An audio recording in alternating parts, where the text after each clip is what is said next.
السلام علیکم ورحمۃ اللہ وبرکاتہ۔ الحمد للہ رب العالمین والصلاة والسلام علی اشرف الانبیاء والمرسلین نبینا محمد وعلی آلہ واصحابہ اجمعین، اما بعد۔ شرک کے موضوع پر ہماری گفتگو شروع ہوئی تھی اور اللہ کے فضل و کرم سے ہم نے پہلی اور دوسری مجلس میں اس موضوع کے متعلق بہت ساری باتوں پر گفتگو کی، جن میں شرک کی تعریف آپ کے سامنے پیش کی گئی، شرک کے اقسام پیش کیے گئے اور اس سے متعلق بعض ضروری جو مسائل تھے وہ بھی آپ کے سامنے بیان کیے گئے۔ آج کے درس میں انشاءاللہ ہم شرک سے متعلق چند بہت ہی ضروری اور بہت ہی اہم مسائل پر گفتگو کریں گے۔ آج دنیا کے اندر آپ کو علماء دو طرح کے ملیں گے، ایک جو علماء ربانیین ہیں اور جو علماء سلف ہیں، یعنی وہ علماء جو حقیقی معنی میں علماء ہیں، جنہوں نے کتاب و سنت کا جو فہم ہے وہ سلف کے فہم کے مطابق حاصل کیا ہے اور سیکھا ہے، یہ علماء ربانیین ہیں۔ اور دوسرے وہ علماء ہیں جنہیں علماء سو کہا جاتا ہے، جو کہلاتے تو علماء ہیں لیکن کام ان کا فسادیوں والا ہوتا ہے۔ نبی اکرم صلی اللہ علیہ وسلم کے مشن کو برقرار رکھنے کے لیے اللہ تبارک و تعالیٰ نے اس امت میں علماء پیدا کیے اور ان علماء کو نبی اکرم صلی اللہ علیہ وسلم کا وارث قرار دیا۔ لیکن افسوس کی بات یہ ہے کہ بہت سارے ایسے لوگ ہیں جو اپنے آپ کو علماء کہلاتے ہیں لیکن کام نبیوں والا نہیں کرتے، نبی اکرم صلی اللہ علیہ وسلم کے مشن پر اپنی زندگی کو یا اپنی دعوت کی بنیاد نہیں رکھتے۔ نتیجے کے طور پہ وہ خود بھی گمراہ ہوتے ہیں اور امت کو بھی گمراہ کرتے ہیں۔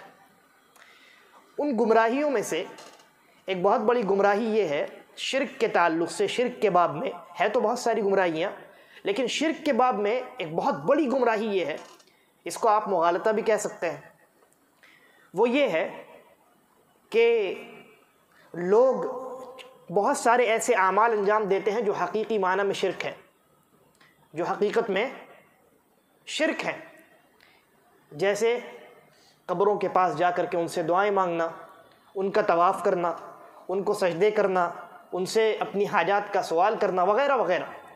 شرک کی بے شمار قسمیں معاشرے میں موجود ہیں۔ تو بہت سارے لوگ شرک انجام دیتے ہیں اور یہ مغالطہ دینے کی کوشش کرتے ہیں کہ میرا یہ عمل شرک نہیں ہو سکتا۔ کیوں نہیں ہو سکتا؟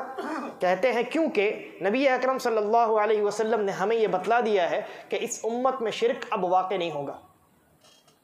ان کا کہنا یہ ہے کہ اگر آپ ہمارے اوپر یہ اعتراض کرتے ہیں اور کہتے ہیں کہ تمہارا یہ عمل شرک ہے، تو ایسی صورت میں نبی اکرم صلی اللہ علیہ وسلم کے اس فرمان کا کیا ہوگا جس میں آپ نے کہا کہ مجھے تمہارے متعلق شرک کے بارے میں کوئی خوف نہیں؟ یعنی وہ یہ کہتے ہیں کہ اس امت میں شرک واقع نہیں ہو سکتا، چنانچہ ہم جو عمل انجام دے رہے ہیں تمہارا یہ کہنا کہ یہ شرک ہے یہ ممکن نہیں ہے، اس لیے کہ یا تو تم سچے ہو گے یا رسول اللہ صلی اللہ علیہ وسلم سچے ہوں گے، اور ظاہر سی بات ہے اللہ کے نبی صلی اللہ علیہ وسلم سے سچا کوئی نہیں ہو سکتا۔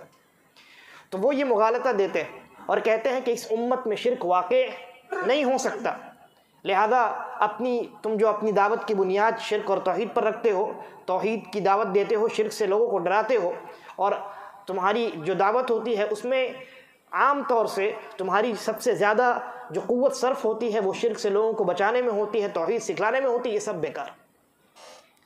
یعنی ان کا کہنا یہ ہے کہ اس امت میں اب شرک واقع نہیں ہو سکتا، لہذا شرک سے بچانے کی کوئی ضرورت نہیں، توحید کی دعوت دینے کی کوئی ضرورت نہیں، اس لیے کہ شرک واقع ہو ہی نہیں سکتا۔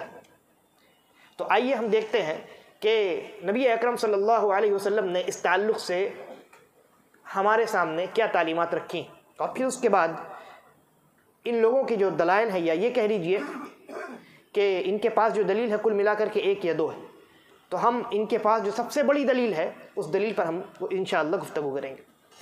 سب سے پہلے ہم یہ دیکھتے ہیں کہ کیا اس امت میں شرک واقع ہو سکتا ہے یا نہیں ہو سکتا۔ جواب یہ ہے کہ یقیناً اس امت میں شرک واقع ہو سکتا ہے۔ اور اس کی ایک دلیل تو یہ ہے کہ انسان مشاہدہ کرتا ہے کہ لوگ شرک کر رہے ہیں، انسان مشاہدہ کرتا ہے، انسان کا مشاہدہ، آنکھوں دیکھا حال جو ہے وہ ایک بہت بڑی دلیل ہے۔ لیکن اس کے علاوہ نبی اکرم صلی اللہ علیہ وسلم نے خود ہمیں واضح طور پہ یہ بتلایا ہے کہ اس امت میں شرک واقع ہو سکتا ہے، لوگ شرک کر سکتے ہیں مومن ہونے کے باوجود۔ یعنی ظاہری طور پہ وہ یہ کہیں گے کہ میں مسلمان ہوں، میں مومن ہوں، لیکن ان کے اعمال میں کہیں نہ کہیں شرک بھی داخل ہوگا، بلکہ لوگ ایمان کے دعوے دار ہوتے ہوئے شرک اکبر میں بھی مبتلا ہو سکتے ہیں۔ نبی اکرم صلی اللہ علیہ وسلم نے ایک حدیث کے اندر ارشاد فرمایا، جس کے امام ترمذی رحمہ اللہ نے روایت کیا ہے اور حدیث صحیح ہے۔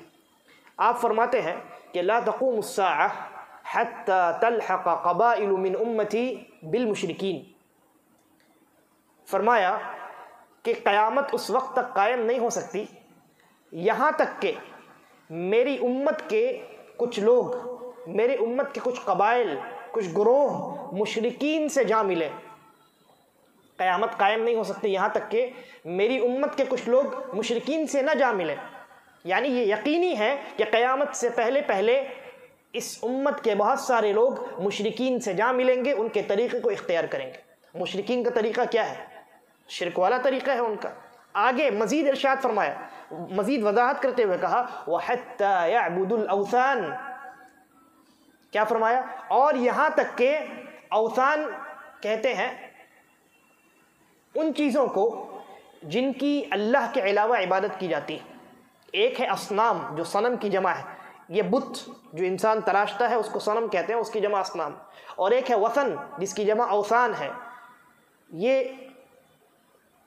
صنم سے بڑا ہے وثن، یعنی صنم تو ہم صرف اس بت کو کہیں گے، اور وثن میں بت بھی داخل ہے، اور اس کے بت کے علاوہ جتنی چیزیں اللہ کے علاوہ پوجی جاتی ہیں وہ سب کی سب چیزیں داخل ہیں۔ تو نبی اکرم صلی اللہ علیہ وسلم نے ارشاد فرمایا وَحَتَّى يَعْبُدُ الْأَوْثَانِ، قیامت اس وقت تک قائم نہیں ہوگی یہاں تک کہ میری امت کے بہت سارے لوگ غیر اللہ کی عبادت کریں گے، پتھر کو بھی پوجیں گے، بت کی بھی عبادت کریں گے، اور اس کے علاوہ غیر اللہ جو کچھ ہے ان تمام میں سے جس کی چاہیں گے عبادت کریں۔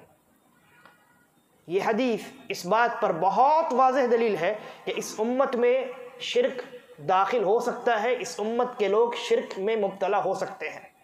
لہذا جب امت میں شرک واقع ہو سکتا ہے، اور اللہ رب العالمین نے کہا ان الشرک لظلم عظیم، اور کہ شرک جو ہے یہ سب سے بڑا ظلم ہے، اور کہا ان اللہ لا یغفر ان یشرک بہ ویغفر ما دون ذلک لمن یشاء، اللہ شرک کو کبھی نہیں بخشے گا، اس کے علاوہ دوسرے گناہوں کو چاہے گا تو بخش دے گا۔ کہا کہ جو شرک کرے گا اس کے اوپر اللہ نے جنت کو حرام قرار دیا ہے۔ لہذا جب یہ شرک انسان کے اندر داخل ہو سکتا ہے، اس امت میں پیدا ہو سکتا ہے، اس امت کے لوگ مشرک ہو سکتے ہیں، شرک کر سکتے ہیں، تو ہم شرک سے کیوں نہ ڈرائیں؟ کیا ہم اپنے اوپر جنت کو حرام کر لیں؟ کیا ہم اللہ کی مغفرت سے دور ہو جائیں؟ ہرگز نہیں۔ لہذا شرک سے ڈرانا یہ بہت ضروری ہے، اس لیے کہ شرک امت میں داخل ہو سکتا ہے۔ امت کے لوگ مسلمان، کلمہ گو مشرک جن کو آپ کہتے ہیں، وہ موجود ہے، آج بھی موجود ہے۔ اسی طریقے پر صحیح مسلم کی روایت، حضرت عائشہ رضی اللہ عنہ فرماتی ہیں کہ رسول اللہ صلی اللہ علیہ وسلم کو میں نے یہ فرماتے ہوئے سنا، آپ نے فرمایا لا يذهب اللیل والنہار حتی تعبد اللات والعزى، اللہ کے نبی صلی اللہ علیہ وسلم نے فرمایا کہ دن و رات ختم نہیں ہوں گے یہاں تک کہ لات اور عزیٰ کی عبادت نہ کی جانے لگے۔ رات اور دن ختم نہیں ہوں گے یعنی قیامت قائم نہیں ہوگی، دنیا ختم نہیں ہوگی۔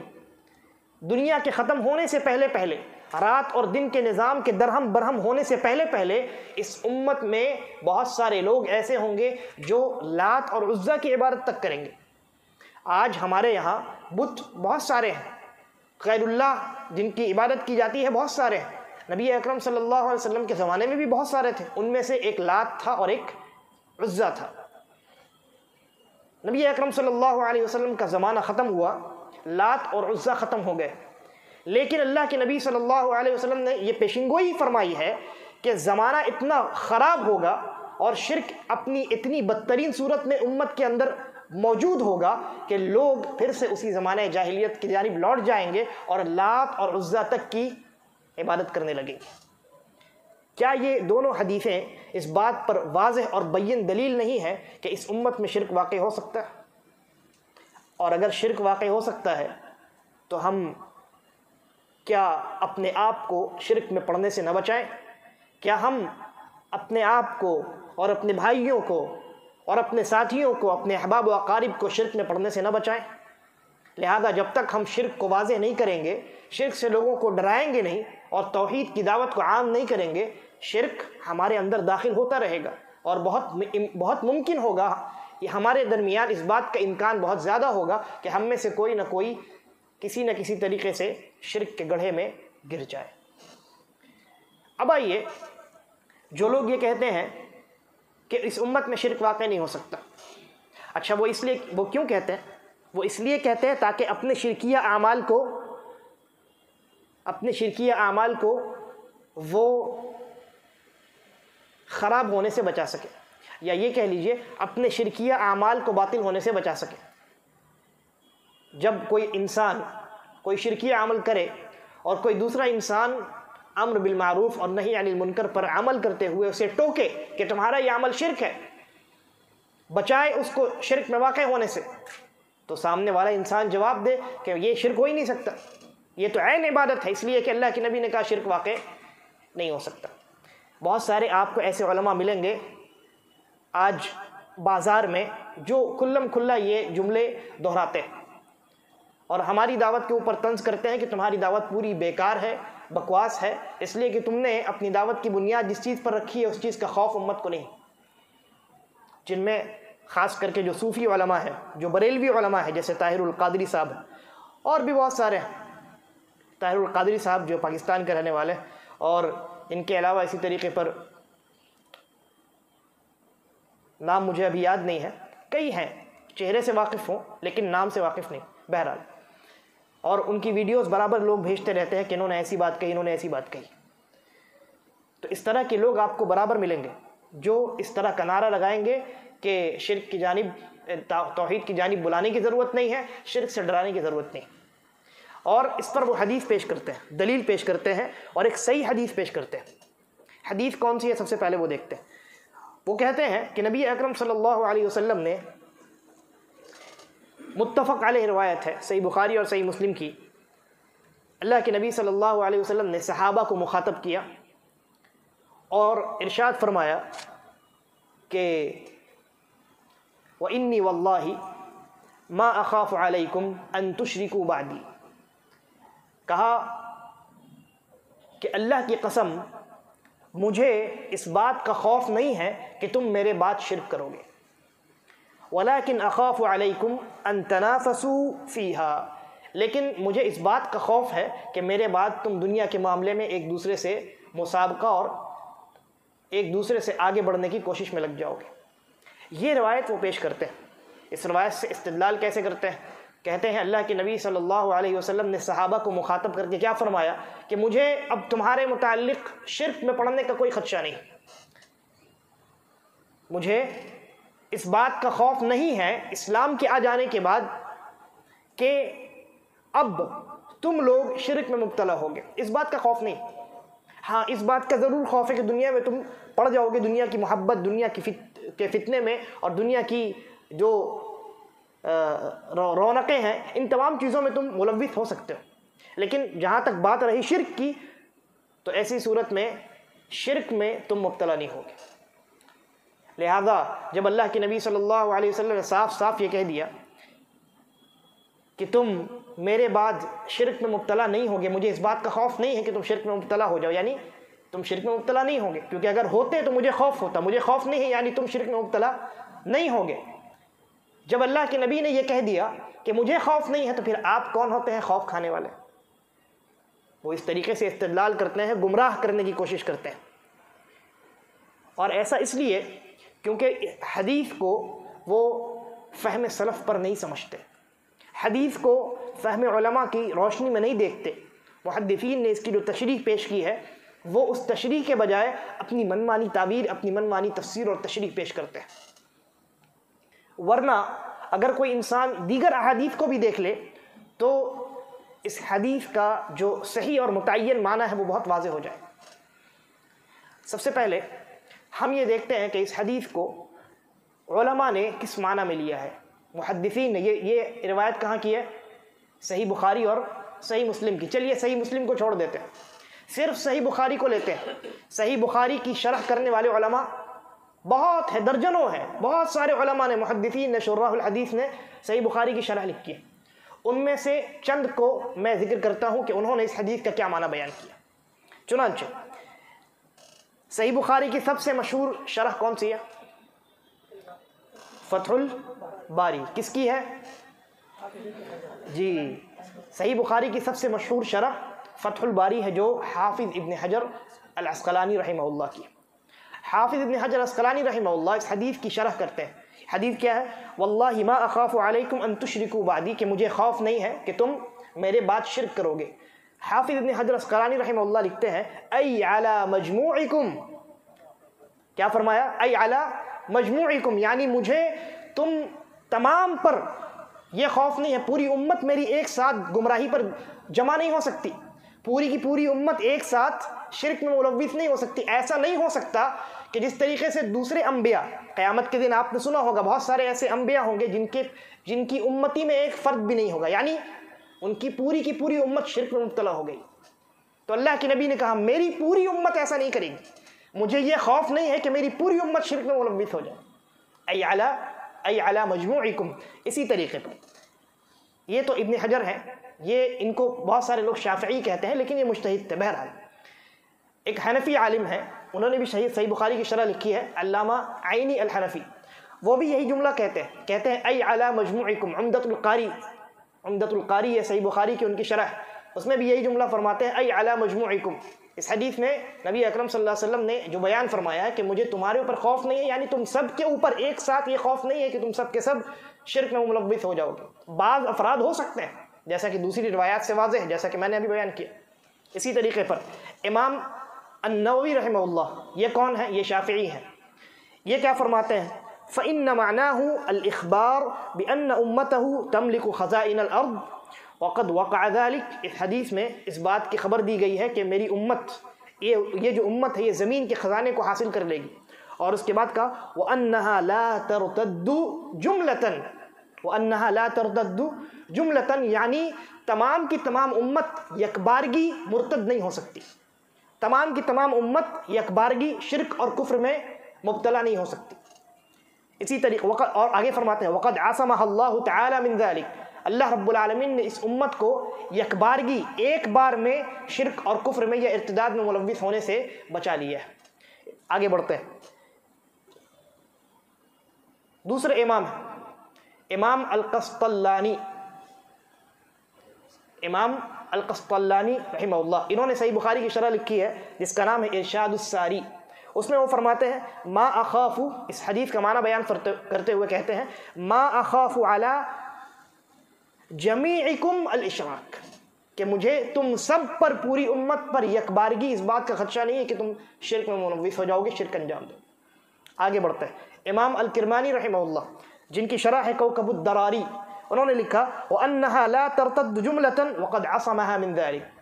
اس حدیث کا معنی یہ ہے کہ امت یکبارگی ایک ساتھ مکمل طور پہ ارتداد کی شکار نہیں ہوگی، کفر و شرک میں نہیں پڑے گی، اللہ نے اس سے بچا لیا۔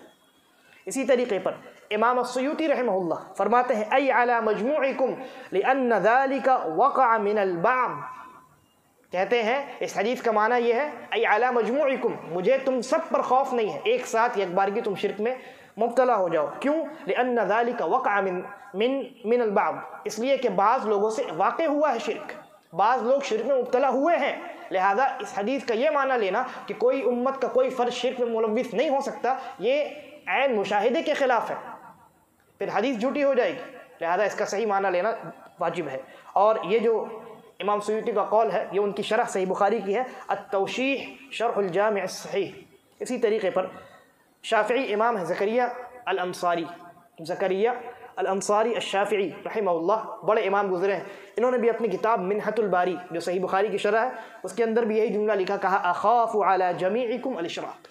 اس حدیث کا معنی یہ ہے کہ نبی اکرم صلی اللہ علیہ وسلم نے یہ فرمایا کہ مجھے اپنی امت پر مجموعی طور پہ اس بات کا خدشہ نہیں ہے کہ پوری کی پوری امت یکبارگی شرک اور کفر میں مبتلا ہو سکتی ہے، اس بات کا خوف نہیں۔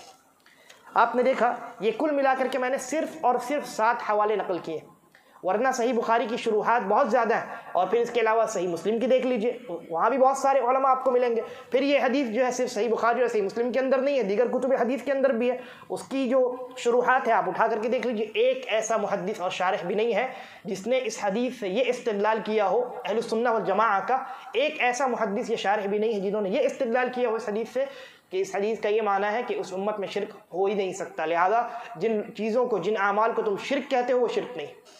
یہ استدلال کسی نے نہیں کیا۔ اہل السنہ والجماعہ کے جتنے علماء ہیں اور جتنے محدثین اور جتنے شارحین ہیں وہ سب کے سب اس بات پر متفق ہیں کہ اس حدیث کا یہ معنی کم از کم نہیں ہے۔ صحیح معنی کیا ہے میں نے آپ کے سامنے ان اقوال کی روشنی میں رکھا ہے۔ اس کے اور بھی معنی بیان کیے جاتے ہیں، اس معنی کے جو اہل الباطل جو معنی لیتے ہیں اس معنی کے علاوہ دوسرے اور بھی معنی بیان کیے جاتے ہیں، لیکن ان کو بیان کرنے کی ضرورت نہیں۔ یہ جو معنی میں نے آپ کے سامنے بیان کیا یہ کافی ہے، اور اس پر تو وہ حدیث آپ کو معلوم ہے، نبی اکرم صلی اللہ علیہ وسلم نے ارشاد فرمایا کہ میری امت گمراہی پہ جمع نہیں ہو سکتی۔ یہ حدیث جو ہے یہ حدیث اجماع کی دلیل ہے۔ اجماع کیوں حجت ہے؟ اس لیے کہ جب کسی مسئلے پہ پوری امت مجمع ہو جائے، پوری امت جمع ہو جائے، اس کا مطلب یہ ہے کہ وہ چیز، وہ مسئلہ گمراہی نہیں ہو سکتا۔ کیوں؟ کیونکہ نبی اکرم صلی اللہ علیہ وسلم نے فرمایا کہ میری امت گمراہی پہ جمع نہیں ہو سکتی، لہذا وہی معنی اللہ کے نبی صلی اللہ علیہ وسلم نے اس حدیث کے اندر بھی بیان کیا کہ میری پوری کی پوری امت ایک بار میں شرک میں مبتلا ہو کر کے کافر و مشرک نہیں ہو سکتی۔ لہذا اس حدیث سے یہ موقف بنانا اور یہ مغالطہ دینا کہ نبی اکرم صلی اللہ علیہ وسلم نے یہ واضح کر دیا ہے کہ اس امت میں اب شرک نہیں ہوگا، شرک اب اس امت میں پیدا نہیں ہو سکتا، کوئی عمل اس امت میں اگر واقع ہو تو کم از کم وہ شرک نہیں ہو سکتا، کچھ دوسرا ہو سکتا، یہ ساری چیزیں بکواس ہیں اور اہل باطل کی جانب سے مغالطات ہیں جن سے بچنا ہمارے اور آپ کے لیے ضروری ہے۔ آپ اگر دوسری احادیث کا مطالعہ کریں گے تو آپ کو بہت واضح طور پہ ان کے اس استدلال کا جو یعنی بطلان ہے، ان کے اس استدلال کا غلط ہونا بہت واضح انداز میں سمجھ آ جائے گا۔ بہت مشہور روایت ہے، عائشہ رضی اللہ عنہ فرماتی ہیں کہ نبی اکرم صلی اللہ علیہ وسلم نے اپنے اس مرض میں، اس بیماری میں جس میں آپ کا انتقال ہوا، یہ فرمایا کہ لعن اللہ الیہود والنصارى اتخذوا قبور انبیائہم مساجد، کہ اللہ رب العالمین یہود و نصارہ پر لعنت کرے، انہوں نے اپنے انبیاء کی قبروں کو عبادت گاہ اور مسجد بنا لیا۔ اس کے بعد عائشہ رضی اللہ عنہ کیا فرماتی ہیں؟ کہتی ہیں لولا ذلك ابرز قبره غیر انه خشی او خشی ان يتخذ مسجدا۔ صحیح بخاری کی روایت۔ عائشہ رضی اللہ عنہ اس حدیث کو بیان فرمانے کے بعد یہ اپنی جانب سے یہ وضاحت کرتی ہیں، اور ظاہر سی بات ہے یہ وضاحت کب ہے؟ نبی اکرم صلی اللہ علیہ وسلم کے گزر جانے کے بعد۔ کیا فرماتی ہے؟ کہتی ہیں اگر اس بات کا خدشہ نہیں ہوتا، کس بات کا؟ جس بات کی وجہ سے نبی اکرم صلی اللہ علیہ وسلم نے یہود و نصارہ پر لعنت کی ہے، یعنی قبروں پر آ کر کے اعتکاف کر لینا، قبروں پر مجاورت اختیار کر لینا، قبروں پر آ کر کے مسجد بنا لینا، قبروں کو عبادت گاہ بنا لینا، وہاں آ کر کے مدد مانگنا، دعائیں مانگنا وغیرہ وغیرہ۔ عائشہ رضی اللہ عنہ کہتی ہیں اگر ہمیں اس بات کا خوف نہیں ہوتا کہ نبی اکرم صلی اللہ علیہ وسلم کی قبر کو بھی ویسے ہی مسجد بنا لیا جائے گا تو ہم نبی اکرم صلی اللہ علیہ وسلم کی قبر کو عام پبلک کے لیے کھول دیتے، لیکن نہیں کھولا گیا۔ کیوں نہیں کھولا گیا؟ اس خوف کی وجہ سے کہ کہیں بعض جاہل لوگ آ کر کے نبی اکرم صلی اللہ علیہ وسلم کی قبر کے پاس شرک نہ کرنے لگ جائیں اور نبی اکرم صلی اللہ علیہ وسلم کی قبر کو عبادت گاہ نہ بنا لیں۔ اگر نبی اکرم صلی اللہ علیہ وسلم نے یہ فرما دیا ہوتا یا آپ کی اس حدیث کا یہ مفہوم ہوتا کہ میری امت میں شرک واقع نہیں ہو سکتا تو پھر خوف کس چیز کا تھا؟ کیوں عائشہ رضی اللہ عنہ نے یہ کہا کہ نبی اکرم صلی اللہ علیہ وسلم کی قبر کو پبلک کے لیے نہیں کھولا گیا؟ کس بات کا خوف تھا؟ اسی طریقے پر مسند احمد کی ایک اور صحیح روایت ہے جس کو امام الحمیدی نے بھی اپنی مستند میں نقل کیا ہے، اور امام البیہقی نے بھی اپنی کتاب معرفت السنن والآثار میں نقل کیا ہے، اور یہ حدیث بھی صحیح ہے۔ ابو ہریرہ رضی اللہ عنہ فرماتے ہیں کہ نبی اکرم صلی اللہ علیہ وسلم نے ارشاد فرمایا، دعا کی اللہ کے نبی صلی اللہ علیہ وسلم نے اللہ رب العالمین سے کیا دعا کی؟ کہا اللہم لا تجعل قبری وثنا یعبد، اے میرے رب، اے اللہ، میری قبر کو عبادت کی چیز نہ بنا دینا جس کی عبادت کی جاتی ہے۔ میری قبر، وثن کا لفظ ہے، میری قبر کو وثن یعنی غیر اللہ، اللہ کے علاوہ غیر اللہ کی جس عبادت کی جاتی ہے اس کو وثن کہتے ہیں۔ اللہ کے نبی نے کہا میری قبر کو اے اللہ پوجے جانے والا مقام نہ بنا دینا، میری قبر کو عبادت گاہ نہ بنا دینا، میری قبر کو ایسی جگہ نہ بنا دینا کہ جہاں آ کر کے لوگ عبادت کریں۔ نبی اکرم صلی اللہ علیہ وسلم کو اگر یہ خوف نہیں تھا کہ امت میں شرک واقع ہوگا، آپ بے خوف ہو چکے تھے کہ امت میں کبھی شرک واقع ہی نہیں ہو سکتا ہے، تو پھر نبی اکرم صلی اللہ علیہ وسلم نے دعا کیوں فرمائی کہ اللہ میری قبر کو وثن اور عبادت گاہ نہ بنانا؟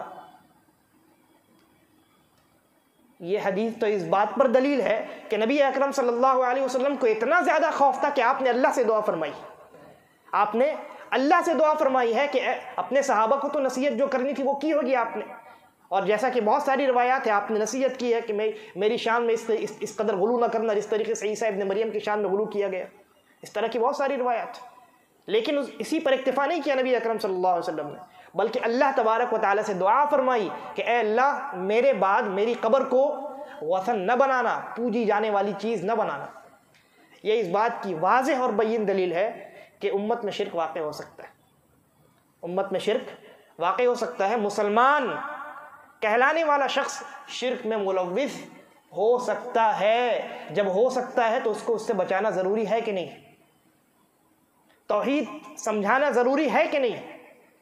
لہذا جو لوگ اس طرح کے مغالطے دیتے ہیں وہ در حقیقت اپنے شرکیہ اعمال کو صاف کرنا چاہتے ہیں، جیسے وائٹ منی بلیک منی وائٹ ہو جاتا ہے تو ویسے ہی وہ اپنے کالی کرتوتوں کو ان باطل تعویلات کے ذریعے سے وائٹ بنانا چاہتے ہیں اور حق ثابت کرنا چاہتے ہیں، جبکہ ان کا وہ باطل قیامت کی صبح تک باطل ہی رہنے والا ہے۔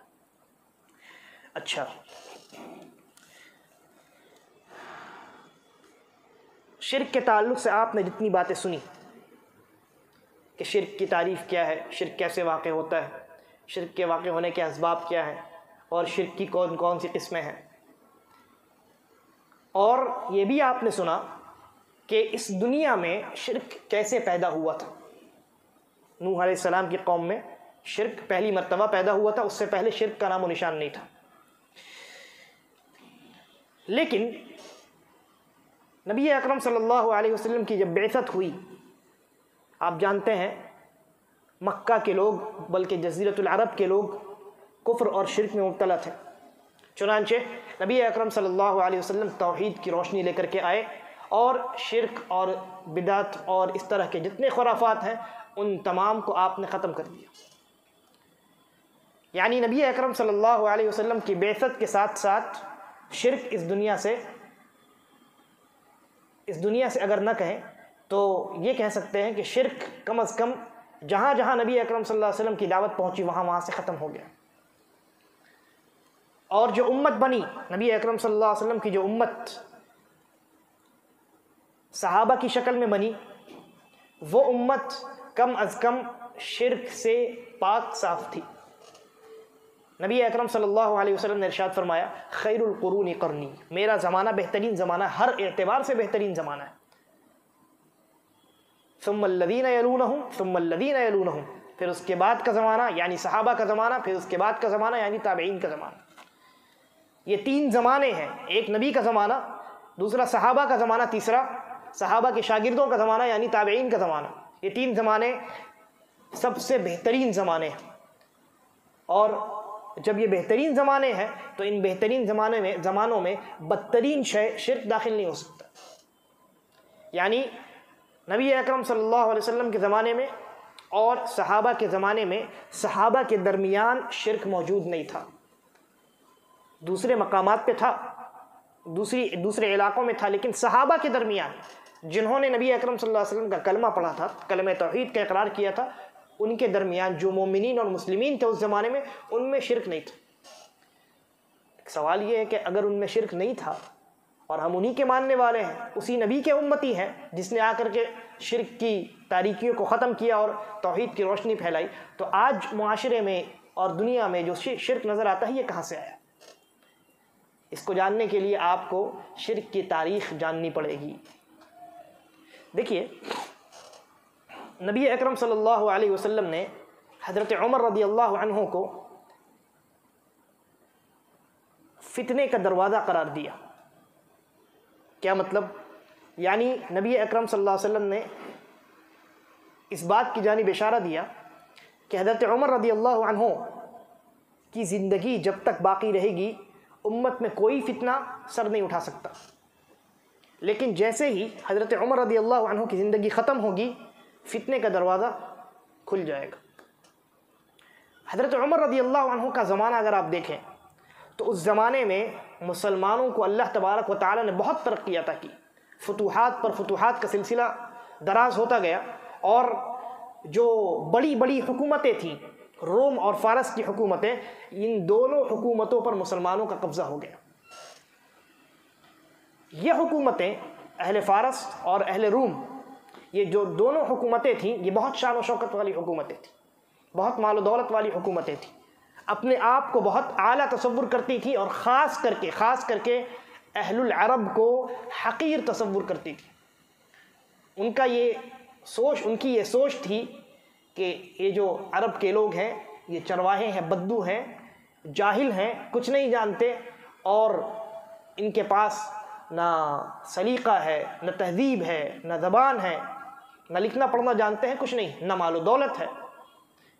یہ حقیر ترین لوگ ہیں جو صحرا میں رہتے ہیں، اونٹ کا دودھ پیتے ہیں، گوشت کھاتے ہیں، اور اسی پر کھجور پر ان کی زندگی چلتی ہے۔ چنانچہ جب اللہ رب العالمین نے ان کو اس امت اور اس قوم کے ہاتھوں ذلیل و خوار کر دیا، اور فارس اور روم کی حکومتیں مسلمانوں کے قبضے میں آ گئی، مسلمانوں کے نیچے چلنے لگی، تو ایسی صورت میں ظاہر سی بات ہے کہ ان کے اندر کا جو تکبر تھا، جو دشمنی ان کے اندر تھی، اس کے اندر کس قدر اضافہ ہوا ہوگا۔ یہی وجہ ہے کہ جب مسلمانوں کا قبضہ ان لوگوں کے اوپر ہو گیا تو انہوں نے اسلام اور مسلمانوں کو ختم کرنے کے لیے مختلف سازشیں رچی، پلاننگز۔ حضرت عمر رضی اللہ عنہ خلیفۃ المسلمین تھے، مسلمانوں کے خلیفہ تھے، خلیفہ وقت، جن کے ہاتھ میں پوری خلافت تھی۔ کیا کوئی یہ تصور کر سکتا ہے کہ مسلمانوں کے اس خلیفے کو، حضرت عمر ابن الخطاب رضی اللہ تعالی عنہ کو، بغیر کسی پلاننگ کے قتل کر دیا جائے؟ کیا یہ ہو سکتا ہے؟ آپ کس وقت نکلتے ہیں، کس وقت اکیلے رہتے ہیں، کس وقت آپ کے اوپر حملہ کرنا ممکن ہے، نہیں ہے، کون آپ کے اوپر حملہ کرے، یہ تمام چیزیں بغیر پلاننگ کے ہو سکتی ہیں؟ ممکن ہے؟ ممکن ہی نہیں۔ حضرت عمر رضی اللہ عنہ کو فجر کی نماز میں ایک شخص آتا ہے، خنجر مارتا ہے، اور اس حملے کی وجہ سے حضرت عمر رضی اللہ عنہ کا انتقال ہو جاتا ہے، آپ شہید ہو جاتا ہے۔ خنجر مارنے والا کون تھا؟ کیا کوئی مسلمان تھا؟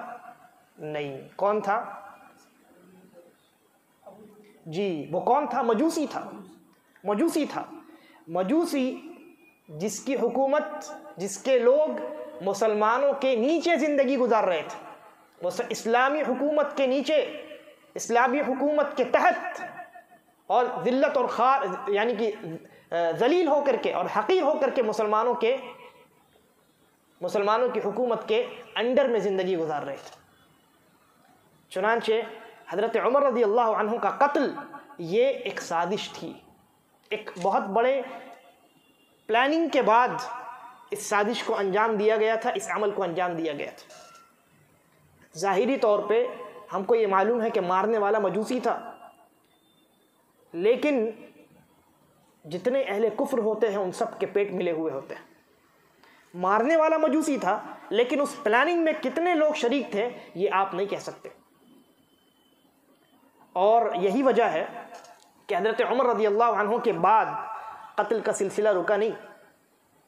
حضرت عمر کو شہید کیا گیا، پھر اس کے بعد حضرت عثمان رضی اللہ عنہ کو بھی شہید کیا گیا، اور حضرت عثمان رضی اللہ عنہ کے خلاف پورا ماحول بنایا گیا۔ حضرت عمر کے خلاف نہیں بنایا جا سکتا تھا، لیکن حضرت عثمان کے خلاف، کیونکہ اس زمانے میں ان کو پنپنے کی جگہ نہیں ملی تھی۔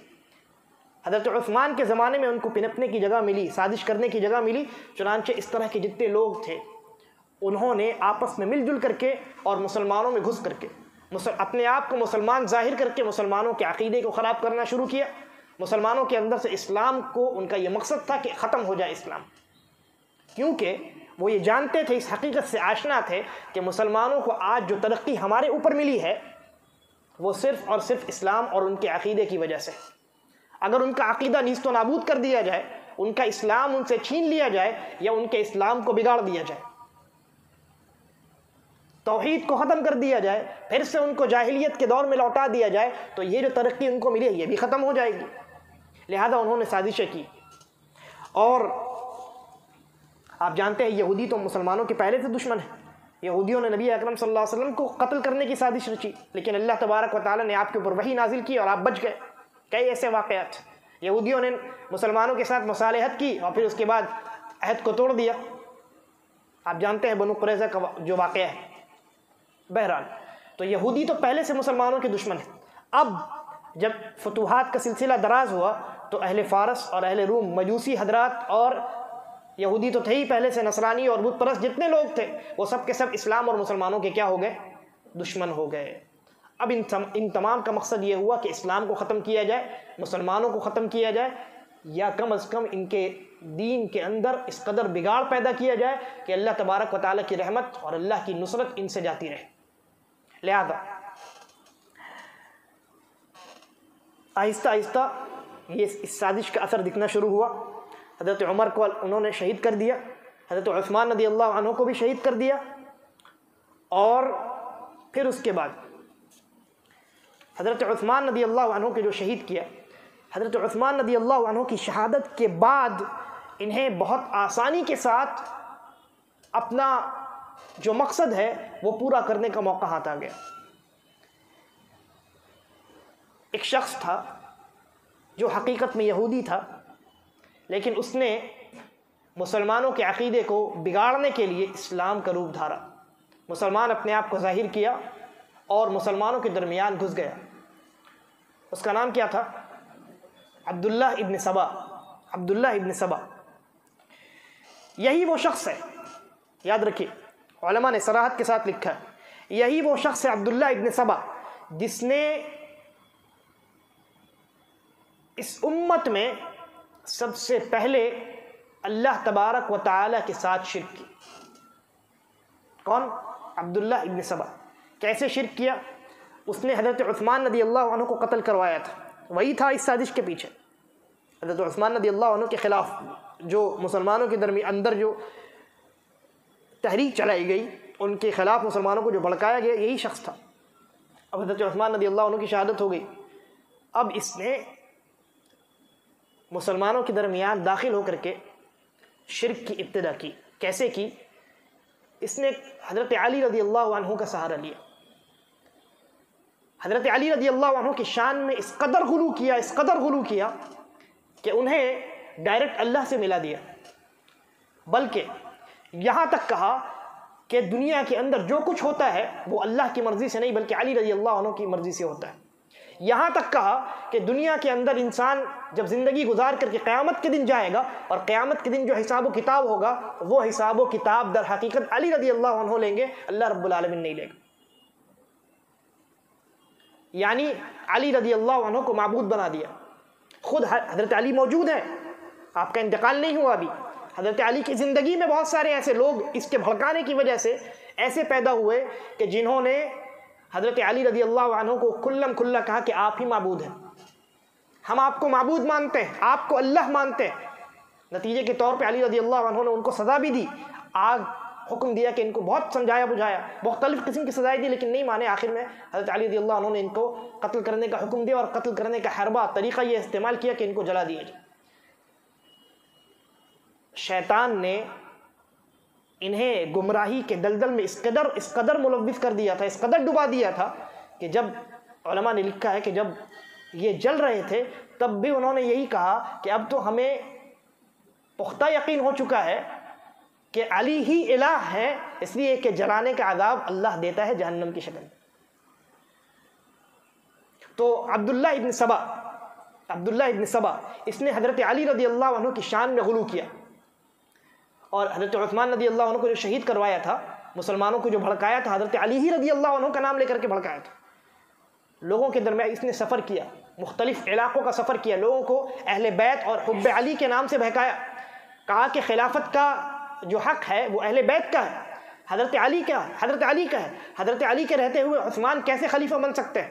اور پھر حضرت عثمان رضی اللہ عنہ پر مختلف طرح کے شبہات, مختلف طرح کے الزامات لگائے گئے کہ انہوں نے جو ہے وہ اپنے رشتہ داروں کو عہدہ دے دیا ہے وغیرہ وغیرہ, جھوٹے الزامات.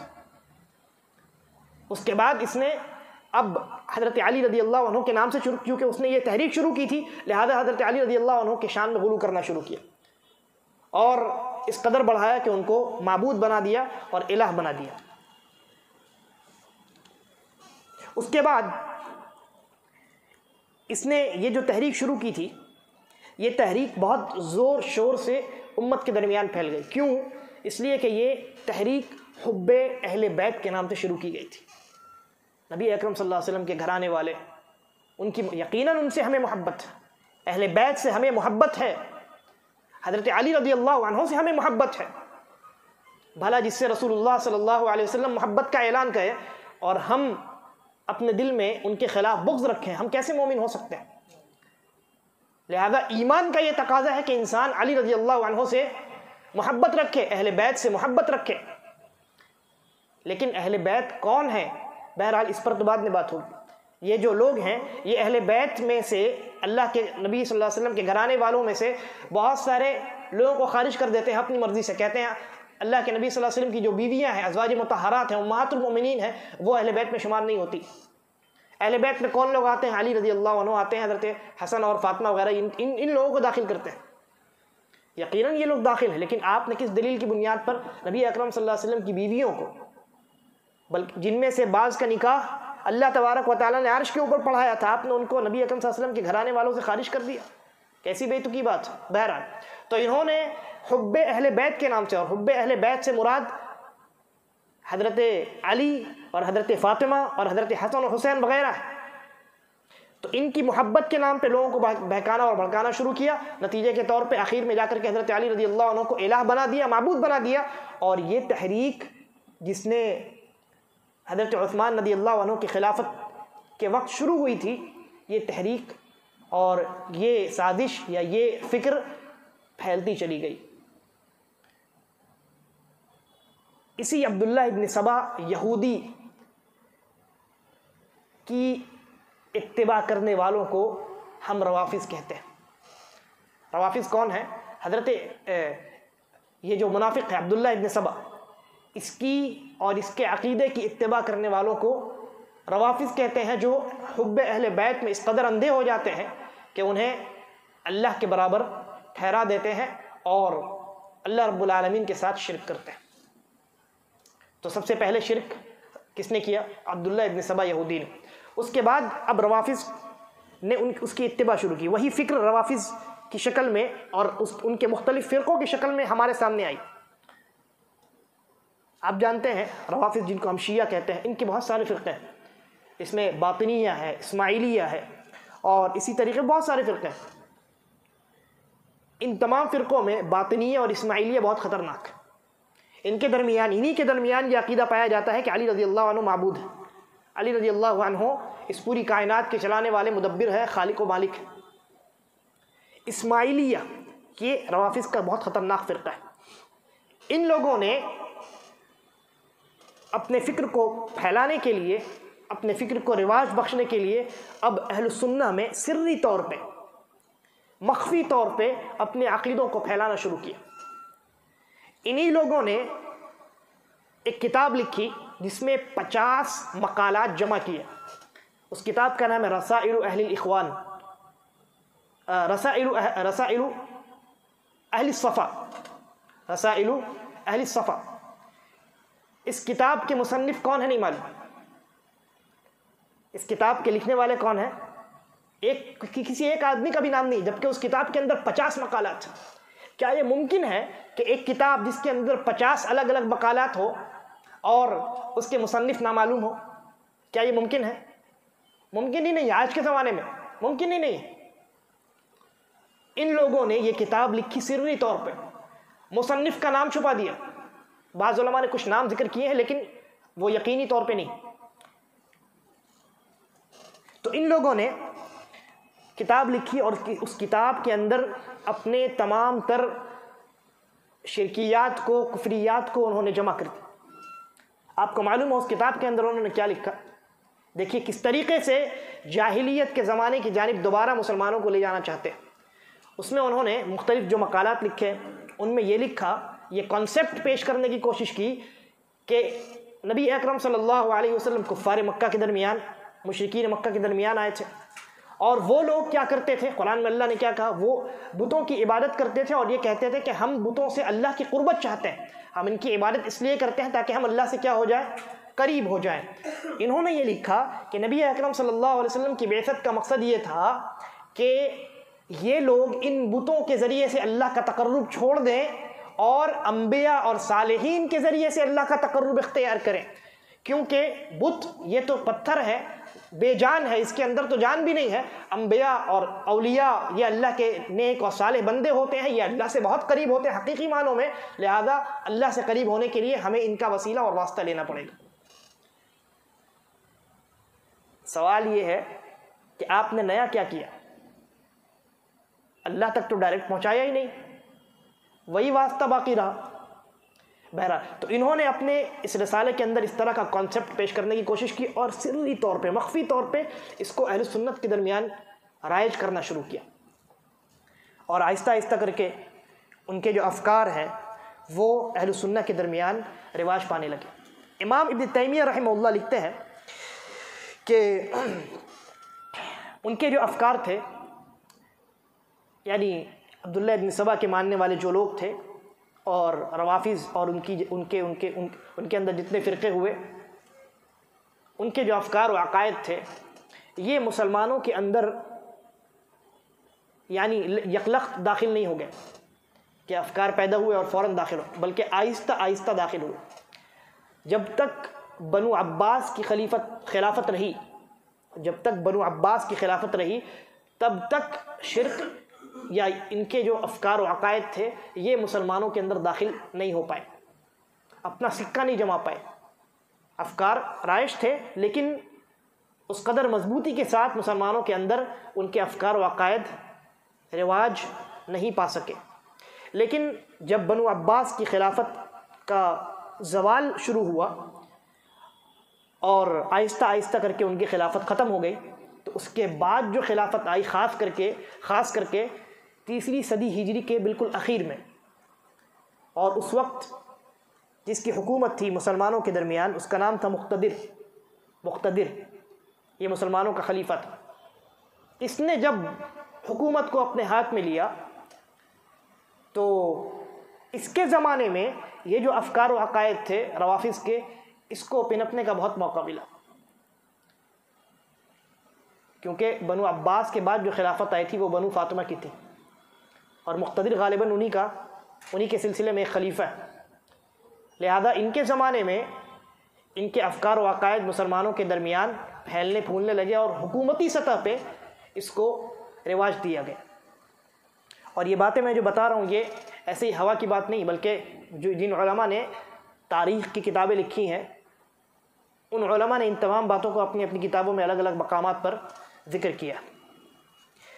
تو یہ آپ نے دیکھا کہ کس طریقے سے شرک امت کے اندر صحابہ کرام کے دور کے ختم ہوتے ہوتے داخل ہو گئے. عبداللہ ابن سبا کے ذریعے سے یہ شرک شروع ہوا اور پھر یہ چلتا چلا گیا اور آج تک شرک اور اس کی مختلف قسمیں امت کے اندر موجود ہیں اور یہ قیامت تک رہیں گی۔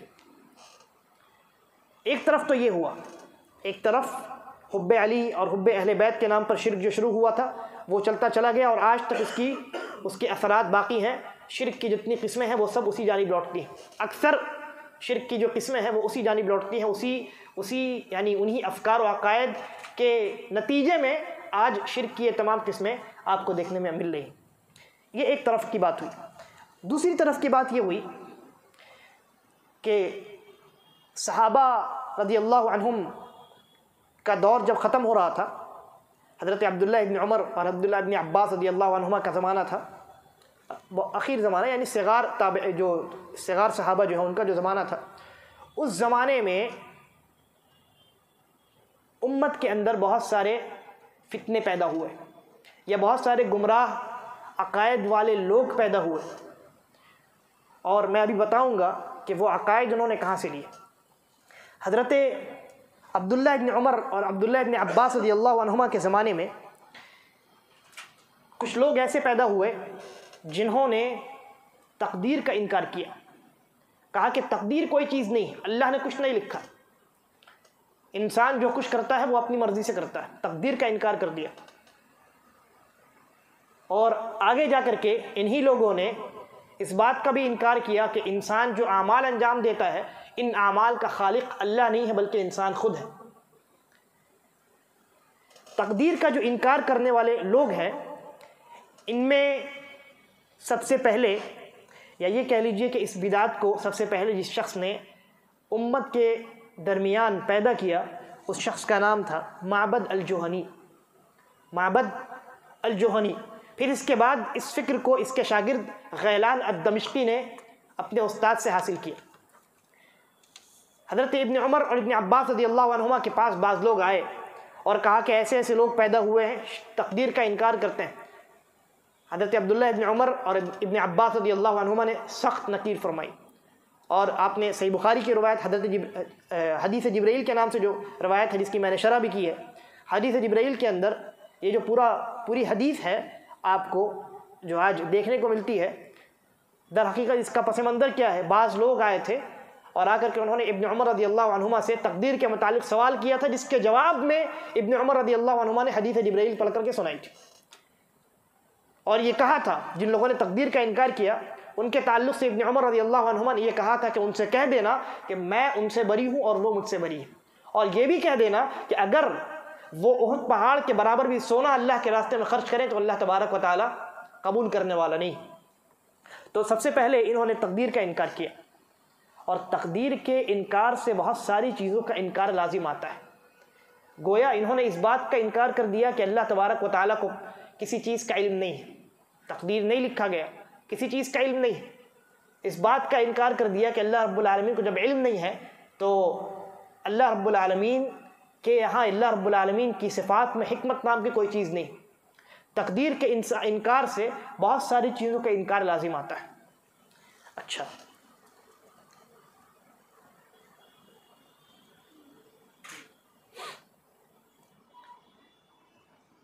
معبد الجوہنی جس نے تقدیر کے انکار کو سب سے پہلے امت میں رواج دیا،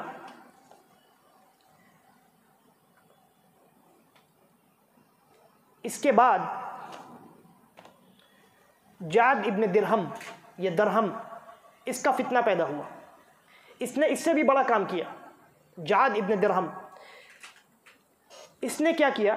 اس نے کہا اللہ تبارک و تعالی، شروع میں اس نے کیا کیا تھا؟ معبد الجوہنی نے یہ انکار کیا تھا کہ اللہ نے تقدیر نہیں لکھی ہے، تقدیر نام کی کوئی چیز نہیں ہوتی، انسان جو کچھ کرتا ہے اپنی مرضی سے کرتا ہے۔ اب دیکھیے یہ کیسے اس کا اثر ہو رہا ہے۔ معبد الجوہنی کے بعد جعد ابن درہم آتا ہے اور اس نے امت کے سامنے یہ فکرہ پیش کیا، یہ عقیدہ پیش کیا کہ اللہ تبارک و تعالی بغیر صفات کے ہیں۔ اللہ رب العالمین کے اندر کوئی صفت نہیں، نہ اللہ سن سکتا ہے، نہ دیکھ سکتا ہے، نہ سننے کی صفت ہے، نہ دیکھنے کی صفت ہے، نہ کلام کرنے کی صفت ہے۔ اللہ رب العالمین بلا صفات ہے۔ جعد ابن درہم نے یہ عقیدہ پیش کیا۔ اچھا، علماء نے یہ لکھا ہے کہ جعد ابن درہم نے یہ جو عقیدہ ہے اس نے یہ عقیدہ جہم ابن صفوان سے اخذ کیا تھا، اور یہ جو جہم ابن صفوان ہے، جعد ابن درہم نے جعد ابن درہم سے یہ عقیدہ جو ہے جہم ابن صفوان نے اخذ کیا، اور پھر امت کے درمیان یہ عقیدہ چلتا چلا گیا۔ آج بھی بہت سارے لوگ ہیں جو اللہ رب العالمین کے بہت سارے صفات کو نہیں مانتے۔ تو جعد ابن درہم سے کس نے لیا؟ جہم ابن صفوان نے، اسی سے فرقہ نکلا جہمیہ۔ یہ جو جعد ابن درہم ہے، اس نے، علماء لکھتے ہیں کہ اس نے یہ عقیدہ لیا تھا ابان ابن سمعان سے۔ ابان ابن سمعان نے یہ عقیدہ لیا تھا طالوت سے۔ طالوت ایک آدمی تھا۔ طالوت نے یہ عقیدہ کہاں سے لیا تھا آپ جانتے ہیں؟ طالوت نے اس یہودی سے یہ عقیدہ لیا تھا جس نے رسول اللہ صلی اللہ علیہ وسلم کے اوپر جادو کیا تھا۔ گویا یہ عقیدہ آیا کہاں سے؟ یہودیوں سے آیا۔ جیسا کہ میں نے کہا، جو بھی عقائد آئے ہیں اہل السنہ کے اندر، اس کی اصل جو ہے وہ یہی لوگ ہیں۔ گویا یہ سلسلہ یہودیہ ہے۔ یہ کیا ہے؟ سلسلہ یہودیہ۔ جہمیہ کی اصل یہودیت ہے۔ جہمیت کی اصل کیا ہے؟ یہودیت ہے۔ تو فرقہ بعد میں نکلا، جہم ابن صفوان کے نام سے ایک فرقہ مکمل پیدا ہوا جنہوں نے اللہ رب العالمین کے تمام صفات کا انکار کر دیا، اور یہ کہا کہ اللہ رب العالمین نہ سننے کی صفت رکھتا ہے، نہ دیکھنے کی صفت رکھتا ہے، نہ علم کی صفت اللہ کے اندر ہے۔ جتنی صفات قرآن و حدیث کے اندر وارد تھی سب کا انہوں نے ٹوٹلی انکار کر دیا۔ اب سوال یہ ہے کہ یہ شرک کیسے ہوا؟ اللہ کی صفات کا انکار، یہ شرک کیسے ہوا؟ سوال ہے، جواب۔ جب آپ کسی ایسی کی عبادت کریں، ایسی ذات کی جس کی کوئی صفات نہیں ہے، گویا آپ ایسی ذات کی عبادت کر رہے ہیں جو سرے سے موجود ہی نہیں ہے، کیونکہ ہر ذات کی صفات ہوتی ہے، صفات معدوم شے کی نہیں ہوتی۔ یعنی آپ نے اللہ رب العالمین کو شے معدوم سے ملا دیا۔ کوئی چیز نہیں ہے، کوئی چیز ایگزسٹ نہیں کرتی ہے، اس کو ہم کیا کہتے ہیں؟ معدوم۔ کوئی چیز ایگزسٹ نہیں کرتی ہے، اس کو ہم کہتے ہیں معدوم۔ انہوں نے کہا اللہ رب العالمین کی کوئی صفات نہیں ہے۔ کوئی صفات کس کی نہیں ہوتی ہے؟ معدوم شے کی نہیں ہوتی ہے۔ گویا انہوں نے کیا کیا؟ اللہ رب العالمین کو شے معدوم سے ملا دیا، اور نتیجے کے طور شرک میں مبتلا ہو گئے۔ اس کے بعد کیا ہوا؟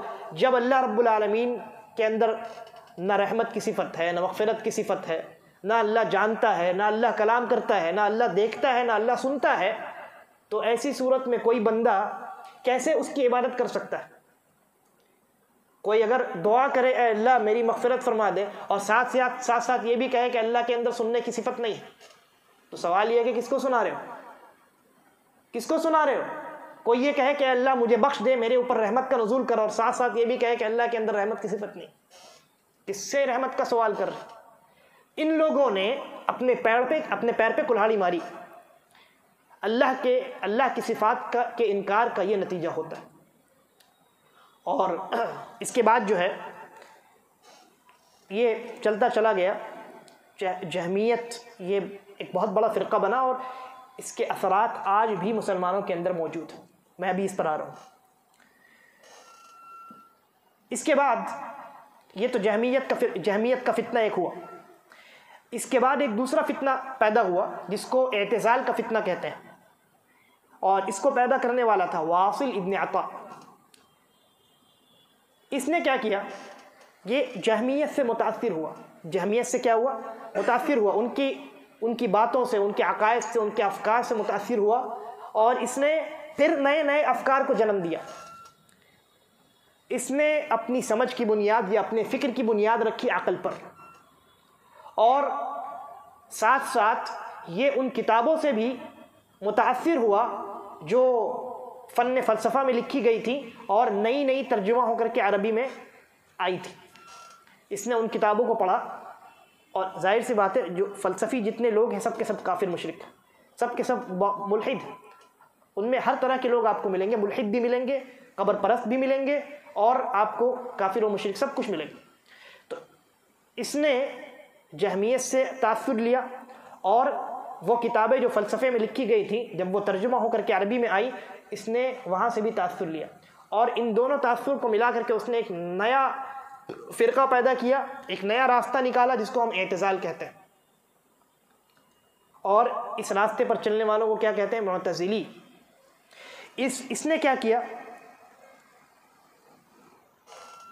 اس نے بھی جہمیوں کی طرح اللہ تبارک و تعالیٰ کی صفات کا انکار کر دیا، کہا اللہ رب العالمین بلا صفات ہے، اس کی کوئی صفت نہیں۔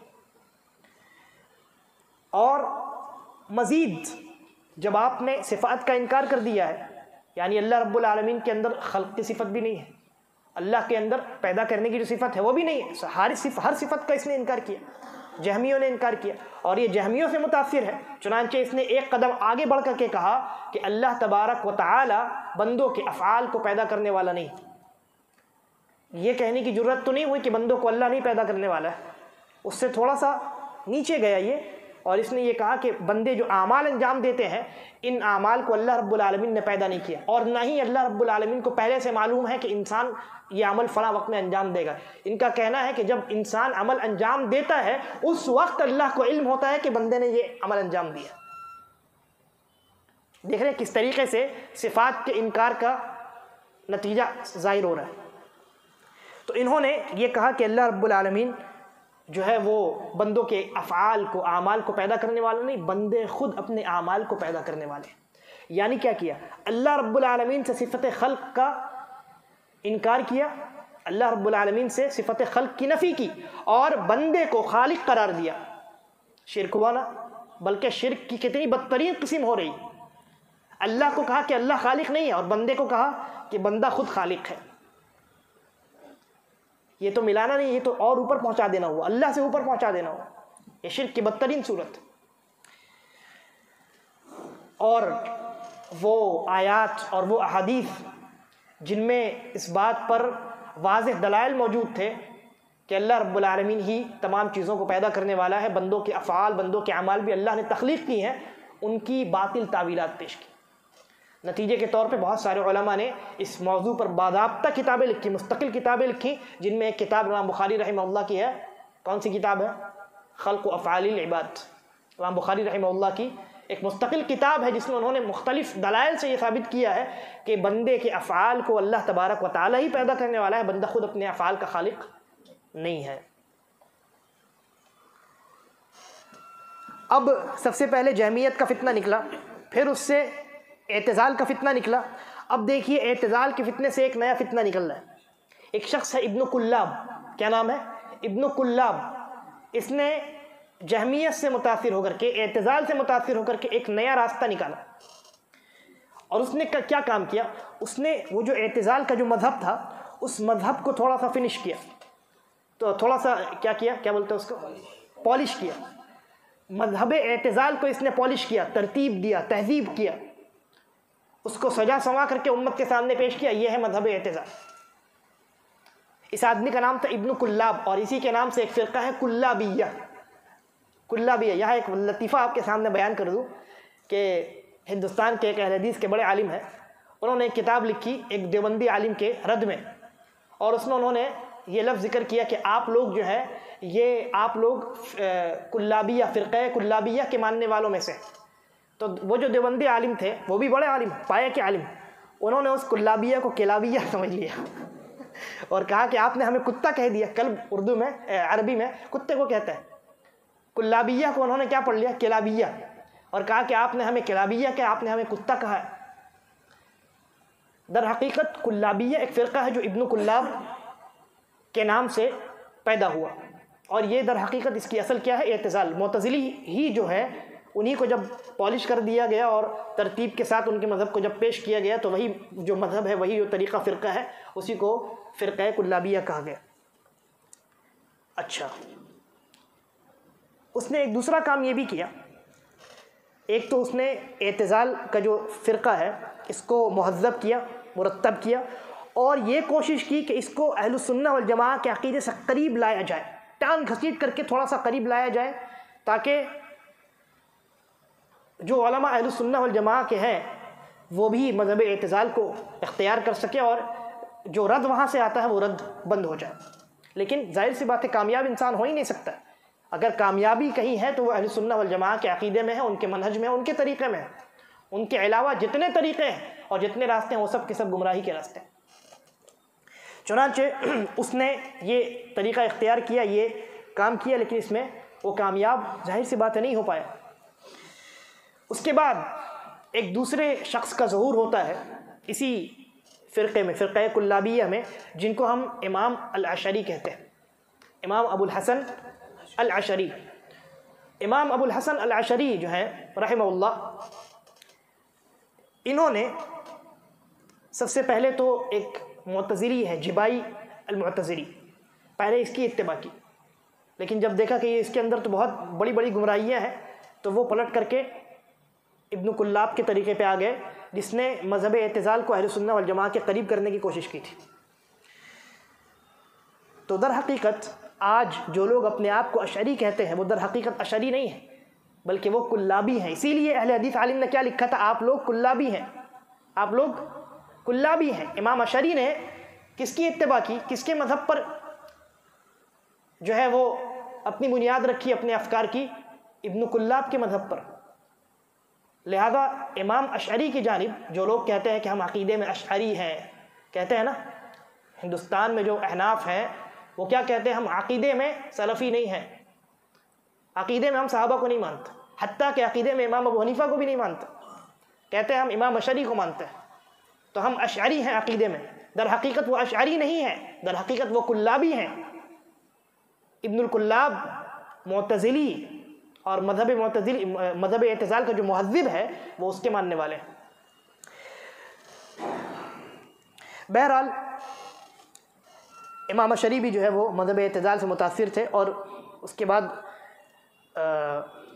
بہت سارے لوگوں نے، علماء نے یہ بھی لکھا ہے کہ انہوں نے یعنی مذہب اعتزال سے کنارہ کشی کی کوشش کی، لیکن اللہ رب العالمین کی مرضی سے بعض مسائل میں وہ بھی مذہب اعتزال پر ہی ہیں. اور بہت سارے علماء ہیں، بہت سارے ایسے علماء ہیں جنہوں نے کوشش کی کہ اہل سنہ والجماعہ کے راستے پر رہا جائے، لیکن شیطان نے ان کو سیدھے راستے سے بھٹکا دیا. تو ہم ان کو معذور سمجھتے ہیں، ہم ان کو معذور سمجھتے ہیں اور ان کو لعن طعن نہیں کرتے. اسی طریقے پر جو علماء مذہب اعتزال اور مذہب جہمیت سے متاثر ہوئے تھے، ایک تو ان میں امام اشعری ہیں اور دوسرے امام ابو منصور ماتوریدی ہیں. احناف کہتے ہیں ہم عقیدے میں اشعری اور ماتوریدی ہیں، تو اشعری امام ابو الحسن الاشعری کے پیروکار اور ماتوریدی ابو منصور الماتوریدی کے پیروکار. یہ جو ہے ابو منصور الماتوریدی، ان کا مذہب بھی وہی ہے جو امام اشعری کا ہے، یہ بھی مذہب اعتزال کے پیروکار ہیں. انہوں نے یہ کوشش کی کہ مذہب اعتزال سے کنارہ کشی اختیار کیا جائے، چھٹکارا اس سے اختیار کیا جائے، یعنی حاصل کیا جائے. کوشش انہوں نے کی لیکن اس کوشش میں وہ کامیاب نہیں ہو سکے، پورے طریقے سے اعتزال سے نکل نہیں سکے. نہ امام اشعری نکل سکے اور نہ امام ابو منصور ماتوریدی نکل سکے، مکمل طور سے تو نہیں نکل سکے. امام اشعری کے تعلق سے علماء نے لکھا ہے کہ انہوں نے رجوع کر لیا تھا، لیکن بعض مسائل ایسے ہیں جن میں ابھی بھی وہ یعنی ان کی وفات انہی مسائل پہ ہوئی، اور وہ مسائل اعتزال کے مسائل تھے. لہذا جو لوگ آج اپنے آپ کو اشعری اور ماتوریدی کہتے ہیں کہ ہم عقیدے میں سلفی نہیں ہیں اور نہ ہی حنفی ہیں، نہ سلفی ہیں نہ حنفی ہیں. آپ کم سے کم حنفی تو ہو جائیے، فروعی مسائل میں آپ حنفی ہیں تو عقیدے میں حنفی کیوں نہیں؟ کیا عقیدہ امام ابو حنیفہ کو نہیں معلوم تھا، یا امام ابو حنیفہ کا عقیدہ آپ کو نہیں معلوم؟ دو میں سے ایک بات ہو سکتی، یا تو امام ابو حنیفہ کو عقیدہ نہیں معلوم تھا چنانچہ آپ نے ان کی تقلید عقیدے میں چھوڑی، اور یا ان کو معلوم تھا لیکن آپ کو امام ابو حنیفہ رحمہ اللہ کا عقیدہ نہیں معلوم. لہذا جو لوگ اپنے آپ کو آج عقیدے میں اشعری اور ماتوریدی کہتے ہیں، در حقیقت میں وہ مذہب اعتزال کے پیروکار ہیں اور مذہب یعنی ابن کلاب کے پیروکار ہیں.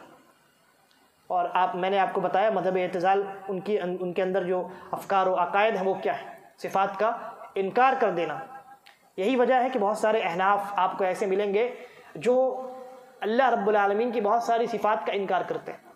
جیسے مثال کے طور پہ ید، اللہ کی صفت ہے ید، ہاتھ، وہ اس کی تعویل کرتے ہیں. وہ نہیں مانتے اللہ کا ہاتھ، وہ نہیں مانتے اللہ کا ہاتھ ہے. وہ کہتے ہیں کہ یہاں جو صفت ید کا تذکرہ قرآن و حدیث میں ہے، اس سے مراد ہاتھ نہیں ہے، حقیقی ہاتھ نہیں ہے، بلکہ اس سے مراد قوت اور طاقت ہے. اس سے مراد، جبکہ اہل سنہ والجماعہ کا یہ عقیدہ ہے کہ اللہ رب العالمین نے جہاں کہیں، اور رسول اللہ صلی اللہ علیہ وسلم نے جہاں کہیں اللہ رب العالمین کے لیے ید کا لفظ استعمال کیا، ہاتھ کا لفظ استعمال کیا ہے، اس سے مراد اللہ رب العالمین کی صفت ید ہے. ہم حقیقی طور پہ یہ تسلیم کرتے ہیں کہ اللہ رب العالمین کا ہاتھ ہے، البتہ اس سے آگے نہیں بڑھتے، اس سے آگے نہیں بڑھتے. ہم یہ نہیں کہتے کہ اللہ کا ہاتھ ہمارے ہاتھ کی طرح ہے، اور نہ ہی ہم سوال کرنے کی جرات کرتے ہیں کہ اللہ کا ہاتھ کیسا ہے. اللہ نے اور نبی نے ہمیں صرف اتنا بتایا کہ اللہ کا ہاتھ ہے، ہم تسلیم کرتے ہیں اللہ کا ہاتھ ہے. آپ بھی تسلیم کر لیجئے. نہیں، آپ تعویل کرتے ہیں. کیوں تعویل کرنے کی حاجت پیش آئی؟ طاقت اور قوت جو آپ معنی کر رہے ہیں، اگر آپ اللہ کے ہاتھ کو تسلیم کریں گے تو کیا یہ معنی نہیں ہوگا؟ یعنی کیا ایسا ہو سکتا ہے کہ کوئی انسان کہے کہ اللہ کا جو ہے وہ ہاتھ ہے، لیکن اللہ طاقت و قوت والا نہیں ہے؟ ایسا تو نہیں ہو سکتا نا. ہم کہتے ہیں اللہ کا ہاتھ ہے اور اللہ طاقت و قوت والا بھی ہے. آپ کہتے ہیں نہیں، اللہ کا ہاتھ نہیں ہے، یہاں جہاں صفت ید کا تذکرہ ہے وہاں صرف طاقت و قوت مراد ہے. تو جس طریقے سے معتزلیوں نے، جہمیوں نے اللہ کی بہت ساری صفات کا انکار کر دیا، آپ نے بھی بہت ساری چند صفات کا انکار کر دیا.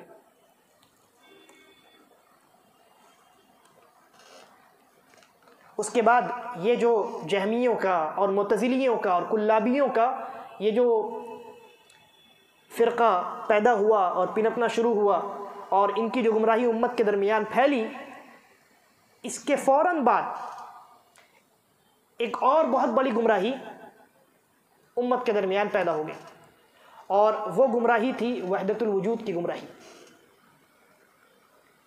وحدت الوجود کا معنی کیا ہوتا ہے؟ وحدت الوجود کا معنی یہ ہوتا ہے کہ وجود صرف ایک ہے. وحدت الوجود، وجود صرف ایک ہے. ان لوگوں کے کہنے کا مقصد یہ ہے کہ پوری کائنات میں وجود صرف ایک ہے. یعنی ایک میرا وجود ہے، ایک آپ کا وجود ہے، ایک آپ کا وجود ہے، اللہ رب العالمین کا اپنا وجود ہے. وہ کہتے ہیں پوری کائنات میں وجود صرف ایک ہے. یعنی اللہ رب العالمین اور بندے، ان دونوں کا وجود الگ الگ نہیں ہے، بلکہ وجود ایک ہی ہے. بندے بھی اللہ ہی کے وجود سے ہیں. بعض لوگوں نے اور وضاحت کے ساتھ اس عقیدے کو بگاڑ کر کے اور سامنے پیش کیا. کہا جب انہوں نے یہ کہہ دیا کہ وجود ایک ہے تو سوال یہ ہوگا کہ اگر وجود ایک ہے تو اتنے سارے وجود کیوں نظر آ رہے ہیں؟ تو انہوں نے جواب دیا کہ نہیں، وجود ایک ہے، اور جتنے وجود آپ کو الگ الگ نظر آ رہے ہیں ان سب کے اندر اللہ ہی کا وجود ہے. یعنی انہوں نے یہ کہا کہ پوری کائنات میں اللہ تبارک و تعالی موجود ہے، پوری کائنات میں بسا ہوا ہے. کافر کے اندر بھی ہے، مسلمان کے اندر بھی ہے، شرابی کے اندر بھی ہے، زانی کے اندر بھی ہے. اسی طریقے پر ہمارے گھر میں بھی ہے، آپ کے گھر میں بھی ہے، اور شراب خانے میں بھی ہے، طوائف خانے، ہر جگہ. اس کو کہتے ہیں حلول کا عقیدہ. حلول کا عقیدہ یہ وحدت الوجود ہی کا نتیجہ ہے. حلول کا عقیدہ وحدت الوجود کے عقیدے کا نتیجہ ہے. انہوں نے جب وہ عقیدہ اختیار کیا تو لازماً ان کو یہ عقیدہ اختیار کرنا پڑا. اور یہ کتنا خطرناک عقیدہ ہے. اللہ تبارک و تعالیٰ کو آپ، یعنی ایک بندے جو ہوتے ہیں، بندے اور اللہ کا جو تعلق ہے، آپ نے اس تعلق کو ختم کر دیا. پھر کیا ضرورت رہی توحید کی؟ توحید کا معنی تو یہ ہے کہ انسان اللہ رب العالمین کو اللہ کے افعال، اللہ کے اعمال میں ایک جانے، اور اسی ایک اللہ کی عبادت کرے، اور اللہ کی جو خصوصیات ہیں، جو صفات ہیں اور جو اسماء ہیں ان کو صرف اللہ کے ساتھ خاص کرے، الگ کرے. آپ نے کہا وحدت الوجود، سب کچھ ایک. تو بندے اور اللہ کے درمیان جو عقیدہ توحید کا ربط تھا، عقیدہ توحید کا تعلق تھا، آپ نے اس تعلق کو کیا کر دیا؟ ختم کر دیا. یہی وجہ ہے ان کے علماء نے یہ لکھا کہ انسان اللہ کا ذکر کرتے کرتے کرتے کرتے کرتے اس مقام تک پہنچ جاتا ہے کہ جہاں اس کے اور اللہ کے درمیان کوئی فرق نہیں رہتا، پھر وہی حق بن جاتا ہے، پھر وہی کیا بن جاتا ہے؟ امام ابن القیم رحمہ اللہ لکھتے ہیں وَمِنْ هَذَا شِرْكُ أَهْلِ وَحْدَةِ الْوُجُودِ الَّذِينَ يَقُولُونَ، شرک وحدت الوجود جو ہے ان کے ماننے والوں، وحدت الوجود کا جو شرک ہے اس کو انجام دینے والوں کا کہنا ہے، ما کہتے ہیں کہ کوئی دنیا کے اندر کوئی خالق اور کوئی مخلوق نہیں، وَلَا هَا هُنَا شَيْئًا، یہاں کوئی پوری کائنات میں دو چیز نہیں ہے، ایک خالق ایک مخلوق، بل الحق المنزہ هو عین الخلق، کہتے ہیں کہ جو حق ہے یعنی وہی ایک وجود مراد ہے، حق سے مراد ان کا کائنات میں جو ایک وجود ہے اسی کو حق سے تعبیر کر رہے ہیں، وہی جو حق ہے وہی ایک شے ہے اور وہی خالق ہے وہی مخلوق ہے،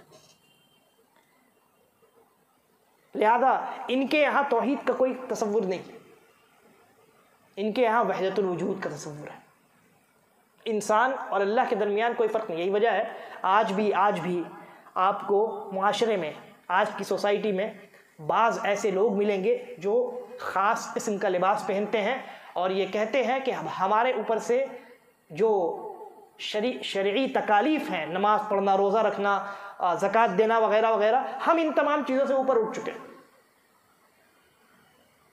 اب ہم اللہ رب العالمین کے لیول کو پہنچ چکے ہیں۔ تو عقیدہ وحدت الوجود بہت خطرناک ہے، اور اسی عقیدے کے حاملین آج کے زمانے میں ہمارے جو دیوبندی حضرات ہیں، بریلوی حضرات ہیں، یہ دونوں کے دونوں اسی عقیدے کے حاملین ہیں، عقیدہ وحدت الوجود۔ بعض اس کو مختلف طریقوں سے بیان کرتے ہیں، میں نے جو اتنا سیدھا سادہ آپ کو بیان کیا ہے، بعض اپنے آپ کو بچانے کے لیے ایسے توڑ مڑوڑ کے گھما پھرا کے بیان کریں گے کہ سامنے والے کو سمجھ ہی نہیں آئے گا۔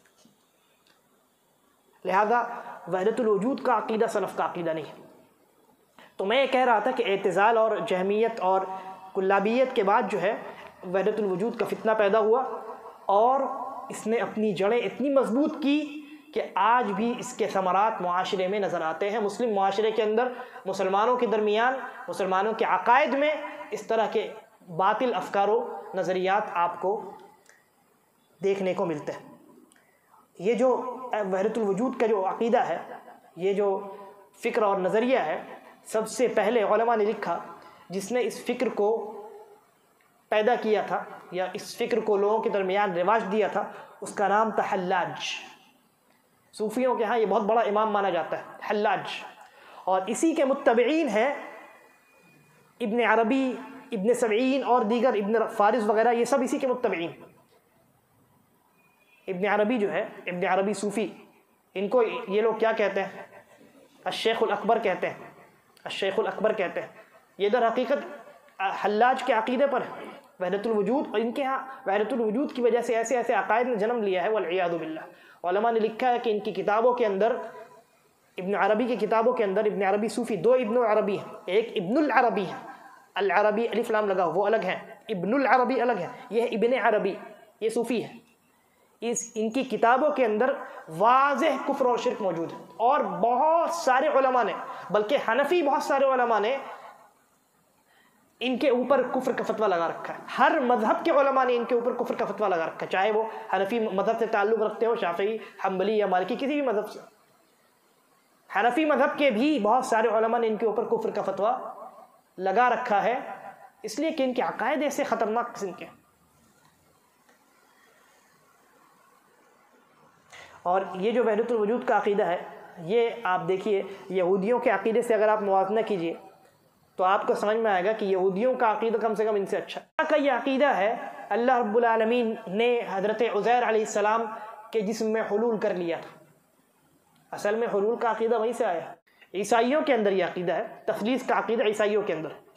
یہ کہتے ہیں کہ اللہ جو ہے وہ تین ہے، تثلیث تین کو کہتے ہیں، تین ہے۔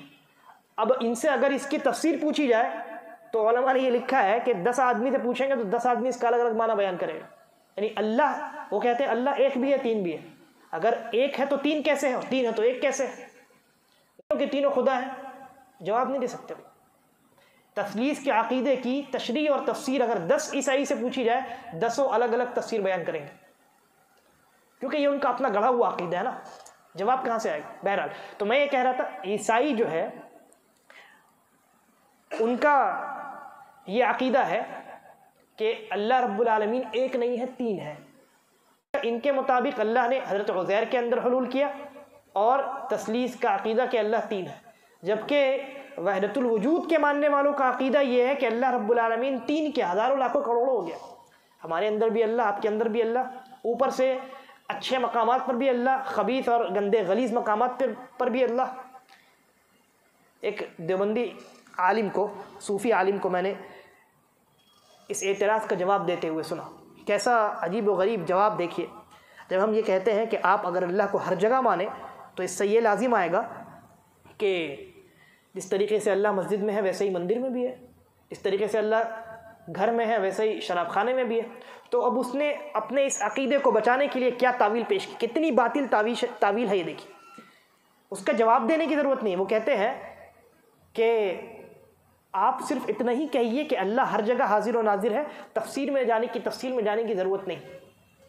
اچھا، اس کو مثال سے پیش کرتے ہیں، کہتے ہیں مثال اس کی یہ ہے کہ جب کوئی باپ اپنی بیٹی کو ودا کرتا ہے، اپنی بیٹی کو جب ودا کرتا ہے، جب رخصت کرتا ہے، تو اپنے داماد سے کہتا ہے کہ میری بیوی کے حقوق کا خیال رکھنا۔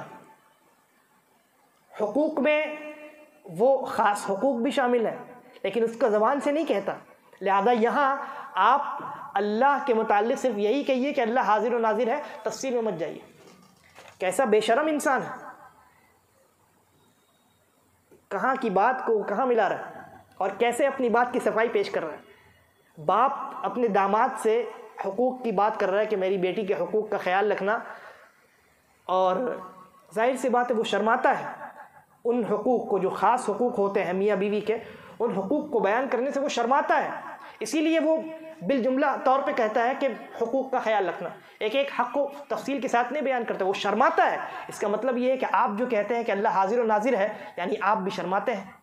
یہ کیسا عقیدہ ہے جس کے اندر شرم ہے؟ کتنی سوچنے والی بات ہے، ایک آدمی باطل کو حق ثابت کرنے کے لیے کس حد تک جا سکتا ہے۔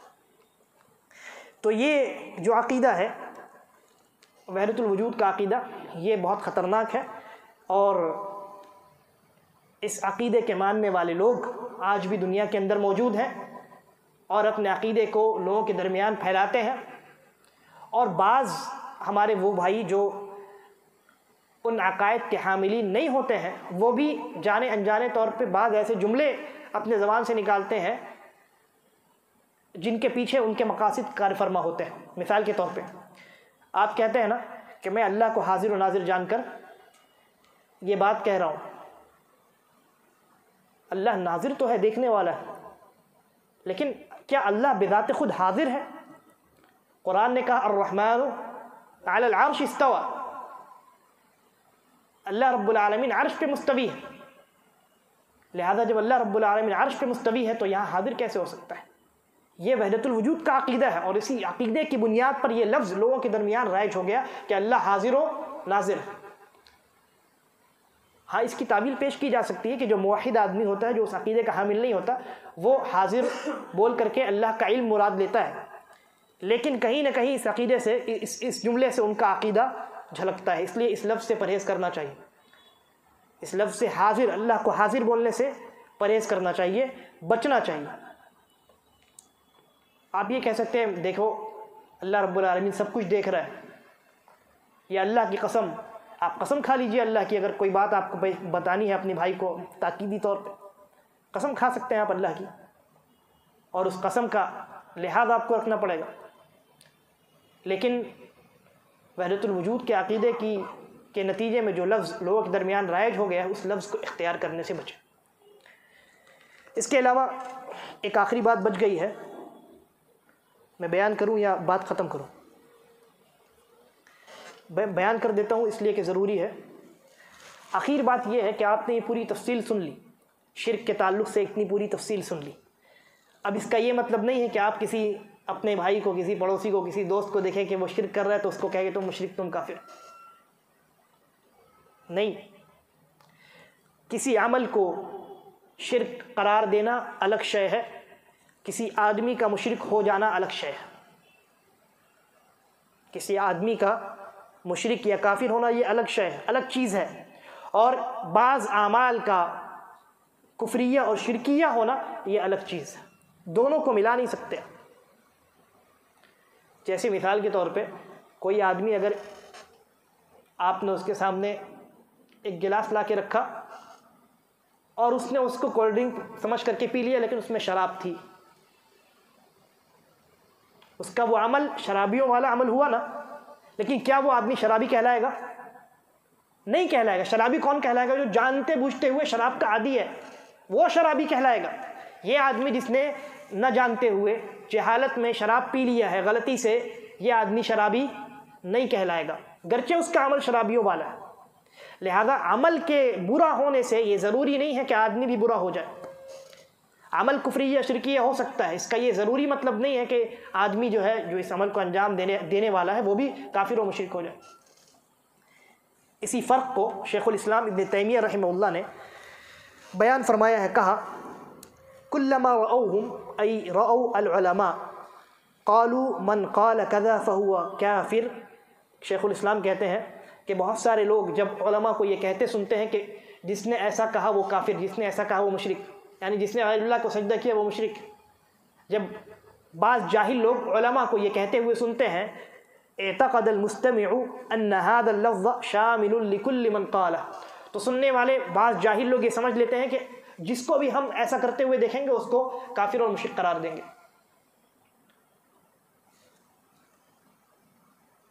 وَلَمْ يَتَدَبَّرُوا أَنَّ التَّكْفِيرَ لَهُ شُرُوطٌ وَمَوَانِعٌ، اور یہ جاہل لوگ یہ نہیں سمجھتے، غور و فکر نہیں کرتے، یہ نہیں جانتے کہ تکفیر کرنے کے، کسی کو کافر و مشرک قرار دینے کے بعض شروط ہیں جن کا پایا جانا ضروری ہے، بعض رکاوٹیں ہیں جن کا ختم ہونا ضروری ہے۔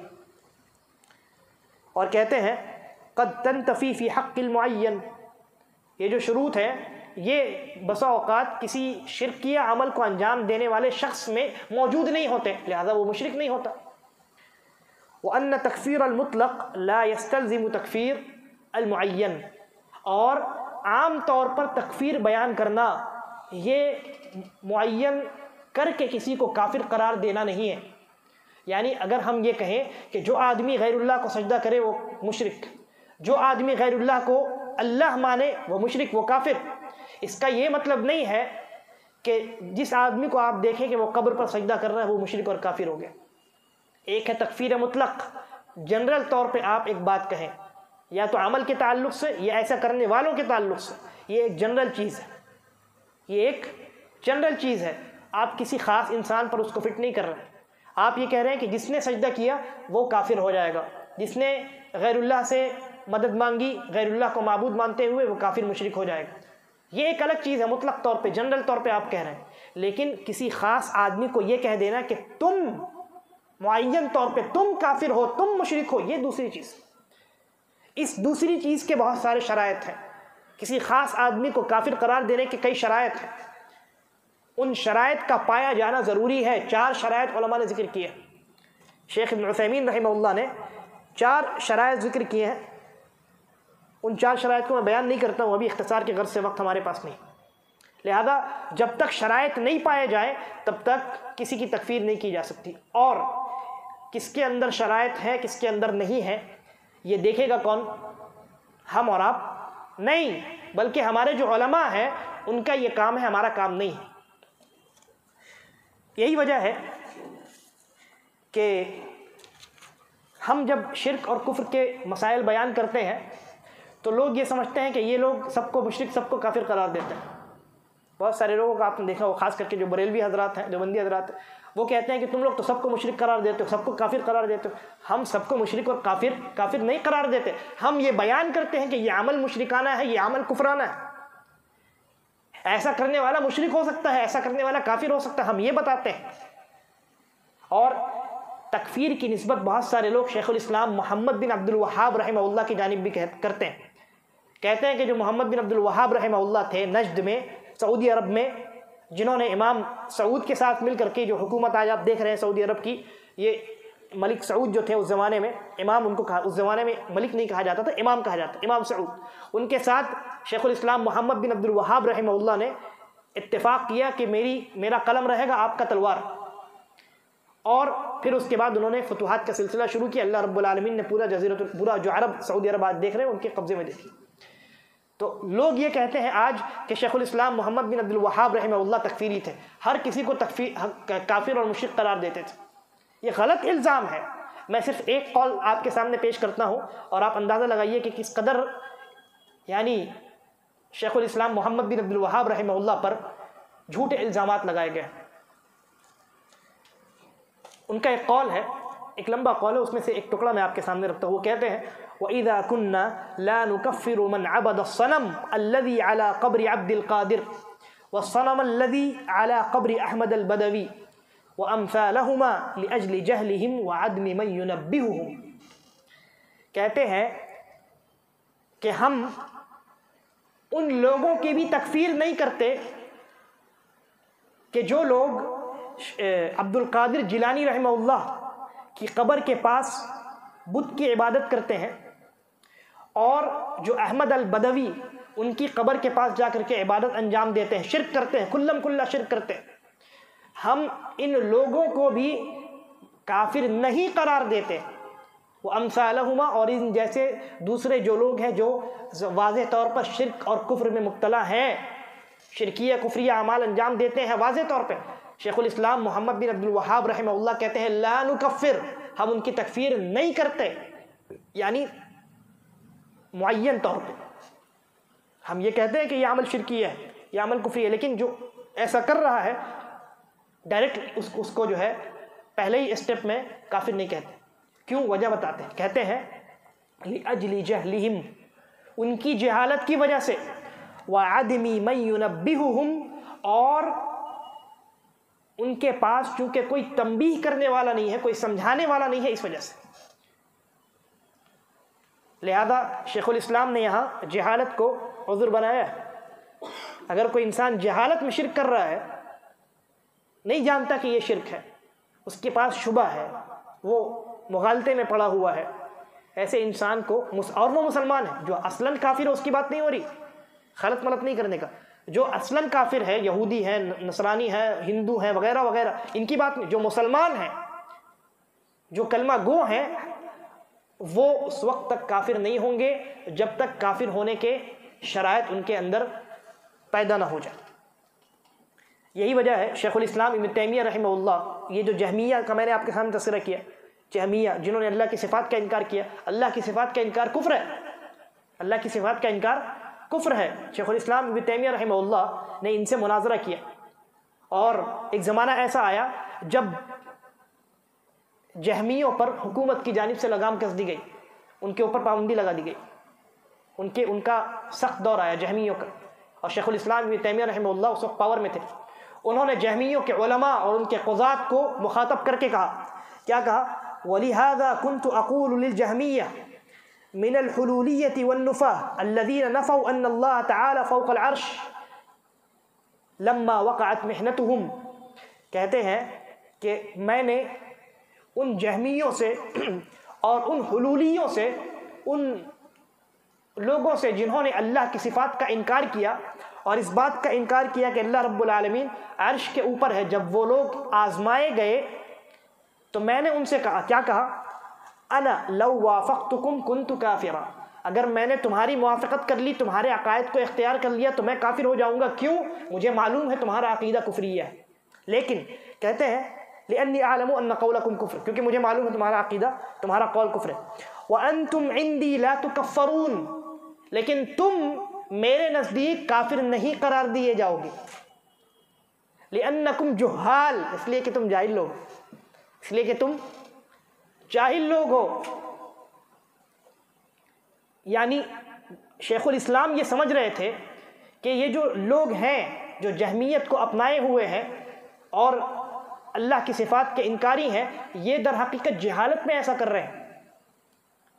ان کی جہالت کی وجہ سے انہوں نے کہا کہ تم میرے نزدیک, میں تمہیں کافر نہیں قرار دیتا, میں تمہیں کافر نہیں قرار. یہی وجہ ہے کہ جب خلق قرآن کا فتنہ امام احمد بن حنبل رحمہ اللہ کے زمانے میں انہی فرقوں کے نتیجے میں ظاہر ہوا کہ انہوں نے کہا کہ انہوں نے جب اللہ کی صفت کا انکار کیا, بہت ساری صفات کا انکار کیا, اور کچھ لوگوں نے کچھ خاص صفات کا انکار کیا, تو نتیجے کے طور پہ ایک فرقہ نکلا جنہوں نے یہ کہا کہ قرآن جو ہے یہ اللہ کا کلام نہیں ہے، قرآن اللہ کا کلام نہیں، اللہ کی مخلوق ہے، قرآن اللہ کا کلام نہیں ہے، اللہ کی مخلوق ہے، یعنی یہاں اللہ کی صفت کلام کا انکار ہے۔ تو ایسے موقع پر امام احمد بن حنبل رحمہ اللہ نے کیا اس قول کو رواج دینے والے کو کافر قرار دیا؟ جواب یہ ہے کہ نہیں، علی الاطلاق سب کو کافر نہیں کہا، ایسا نہیں کیا کہ جس کو بھی دیکھا کہ وہ یہ کہتا ہے کہ قرآن جو ہے یہ اللہ کا کلام نہیں ہے، مخلوق ہے، وہ کافر نہیں۔ ہاں، ان کے جو بڑے بڑے لوگ تھے جن سے امام احمد بن حنبل رحمہ اللہ نے مناظرہ کیا تھا، حجت قائم کی تھی، اور یہ جان چکے تھے کہ ان کے اندر تکفیر کے تمام شروط موجود ہیں، خاص دو چند لوگوں کو جیسے بشر المریسی وغیرہ اور بھی کچھ لوگ ہیں، ان کی تکفیر امام احمد بن حنبل رحمہ اللہ نے کی، دوسرے علماء نے بھی کی۔ لیکن عام طور پہ اس کفریہ عقیدہ کے حاملین جتنے لوگ ان کے زمانے میں موجود تھے، امام احمد بن حنبل رحمہ اللہ اور بھی بہت سارے علماء، کسی نے بھی ان کی تکفیر نہیں کی۔ لہذا تکفیر کے باب میں یہ اصول یاد رکھیے کہ عمل کا کفریہ شرکیہ ہونا الگ ہے، انسان کا کافر و مشرک ہونا الگ ہے۔ عمل ہمیشہ کفریہ اور شرکیہ رہتا ہے، مسلمان ہمیشہ کفریہ اور شرکیہ نہیں ہو سکتا، کافر و مشرک نہیں ہو سکتا۔ ایک مسلمان کو دائرہ اسلام سے نکال کر دائرہ کفر و شرک میں داخل کرنے کے لیے 4 بڑے بڑے شروط ہیں، جن کو پھر کسی موقع پر بیان کروں گا۔ ان میں سے ایک شرط ہے اقامت حجت کا قائم کرنا، اور کچھ رکاوٹیں ہوتی ہیں، ان رکاوٹوں کا ختم ہونا ضروری ہے۔ جب کسی کے اندر یہ چیزیں پائی جائیں گی، شروط اور رکاوٹیں ختم ہوں گی، اور کوئی عالم ربانی بڑا عالم کسی آدمی کے اوپر کسی آدمی کا جو وہ معائنہ کرے گا، تجزیہ کرے گا، اس کے اوپر حجت قائم کرے گا، دیکھے گا کہ تکفیر کے تمام شروط موجود ہیں اور تکفیر سے کوئی چیز روکنے والی نہیں ہے، تب جا کر کے اگر وہ اس کی تکفیر کرے تب جا کر کے وہ مسلمان کیا ہوگا؟ تب جا کر کے کافر ہوگا۔ یہی وجہ ہے کہ ہمارے استاد محترم فضیلۃ الشیخ ڈاکٹر سلیمان الرحیلی حفظہ اللہ سے ایک طالب علم نے ہماری مجلس میں سوال کیا مسجد نبوی کے اندر کہ ہمارے یہاں ایک مسجد ہے، اور وہی ایک مسجد ہے، دور دور تک اہل السنہ کی کوئی مسجد نہیں ہے، اور اس مسجد میں جو امام ہے وہ شرک کرتا ہے، اس مسجد میں جو امام ہے وہ شرک کرتا ہے، کیا ہم اس امام کے پیچھے نماز پڑھیں یا اپنے گھر میں نماز پڑھیں؟ تو شیخ حفظہ اللہ کا جواب تھا کہ یقیناً اس کا عمل شرکیہ ہے، لیکن کیا اس امام کے اوپر کسی عالم ربانی نے کفر اور شرک کا حکم اور فتویٰ لگایا ہے؟ اگر اس کے اوپر کسی اہل سنہ کے کسی بڑے عالم نے کفر اور شرک کا فتویٰ لگایا ہے کہ ہاں یہ آدمی کافر ہے، یہ آدمی مشرک ہے، تو اس کی خود کی نماز درست نہیں ہے، اس کے پیچھے کہاں سے نماز درست ہو؟ لیکن اگر اس کے اوپر کوئی فتویٰ نہیں ہے کسی عالم ربانی کی طرف سے کہ یہ آدمی کافر ہے یا مشرک ہے، کسی نے اس کے اوپر کفر کا شرک کا فتویٰ نہیں لگایا ہے، تو ایسی صورت میں وہ انسان مسلمان باقی ہے، اس کے پیچھے نماز درست ہے، اور نماز جماعت کے ساتھ مردوں کے اوپر واجب ہے، چنانچہ اس مسجد کے آس پاس رہنے والے لوگوں کے اوپر بھی یہ واجب ہے کہ وہ اس امام کے پیچھے مسجد میں جا کر کے نماز ادا کریں۔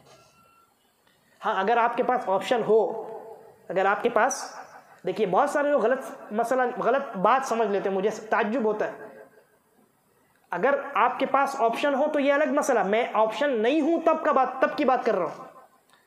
آپ کے محلے میں آس پاس میں کوئی اہل سنہ کی مسجد نہیں ہے، ایک ہی تو بریلوی کی مسجد ہے، صوفیوں کی مسجد ہے، اور اس کے امام کے اوپر کسی اہل سنہ کے عالم نے کفر کا فتویٰ نہیں لگایا، شرک کا فتویٰ نہیں لگایا، اور وہاں کوئی دوسرا نقصان بھی آپ کو نہیں، جیسے بہت ساری مساجد میں بعض لوگوں کو بھگا دیا ہے تو تم یہاں نہیں آؤ گے، پابندی لگا دی جاتی۔ اگر کہیں پابندی نہیں ہے، آپ کا وہاں جا کر کے نماز پڑھنا آسان ہے، تو آپ کو وہاں جا کر کے نماز پڑھنا ہے، اس عذر کی بنیاد پر کہ نہیں وہاں کا امام جو ہے وہ صحیح عقیدے والا نہیں ہے، میں گھر میں نماز پڑھوں گا، جماعت چھوڑ دوں گا، یہ جائز نہیں۔ میں پھر کہہ رہا ہوں، اگر آپشن ہے تو آپ کو اس آپشن کو اختیار کرنا ہے۔ جیسے مثال کے طور پہ میرے گھر سے 1 کلومیٹر کی دوری پہ اہل سنہ کی ایک مسجد ہے، صحیح العقیدہ امام نماز پڑھاتا ہے، اور 800 میٹر کی دوری پہ بریلویوں اور صوفیوں کا امام ہے، تو میں کیا کروں گا؟ آپشن ہے نا میرے پاس، آپشن ہے میرے پاس، میں اہل سنہ کا جو امام ہے، صحیح العقیدہ امام، اس کے پاس جاؤں گا۔ میرے گھر کے دو طرف ایک بریلوی مسجد ہے، ایک اہل حدیث کی مسجد ہے، موحدوں کی مسجد ہے، تو ظاہر سی بات ہے میں اہل حدیث کی مسجد میں جاؤں گا۔ میں بات کر رہا ہوں اگر ایسی صورتحال آ جائے، کسی ایسی جگہ آپ چلے جائیں جہاں صحیح العقیدہ امام آپ کو دستیاب نہ ہو، تب کی بات کر رہا ہوں۔ تب جماعت نہیں چھوڑیں گے، اس کے پیچھے آپ نماز پڑھ سکتے ہیں اگر اس کے اوپر کفر کا فتویٰ اور شرک کا فتویٰ نہیں ہے تو، اور اگر ہے تو ظاہر سی بات ہے وہ کافر، اگر ہے تو۔ اب جیسے مثال کے طور پہ اس نے جو ابھی جس نے کیا نام ہے اس کا، رضوی، کیا نام ہے رضوی جو ابھی نیوز میں تھا، نہیں جس نے قرآن کے تعلق سے جو باتیں، جی وسیم رضوی، اس کے اوپر واضح طور پہ کفر کا فتویٰ ہے، واضح طور پہ کفر کا فتویٰ ہے۔ وہ اگر آ کر کے نماز پڑھائے تو میں نہیں پڑھوں گا، میں کہوں گا اس کے اوپر واضح طور پہ کفر کا فتویٰ ہے نا۔ لیکن دوسرے اور بھی بہت سارے گمراہ لوگ ہیں جن کے اوپر کفر کا فتویٰ نہیں ہے، جن سے واضح طور پہ کفر کا صدور نہیں ہوا ہے، تو ایسی صورت میں جب تک ان کے اوپر کفر کا فتویٰ نہیں لگتا ہے تب تک ہم ان کے پیچھے نماز ادا کر سکتے ہیں بصورت مجبوری، اور اگر آپ کے پاس صحیح العقیدہ امام موجود ہے تو پھر آپ کو وہاں جانا ہے، صحیح العقیدہ امام کو اختیار کرنا ہے اور اسی کے پیچھے آپ کو نماز ادا کرنی ہے۔ یہ تفصیل میں نے بہت ضروری سمجھی آپ کو بتانی، اس لیے کہ اس مسئلے میں بہت سارے لوگ گمراہ ہیں، بہت سارے لوگ یا تو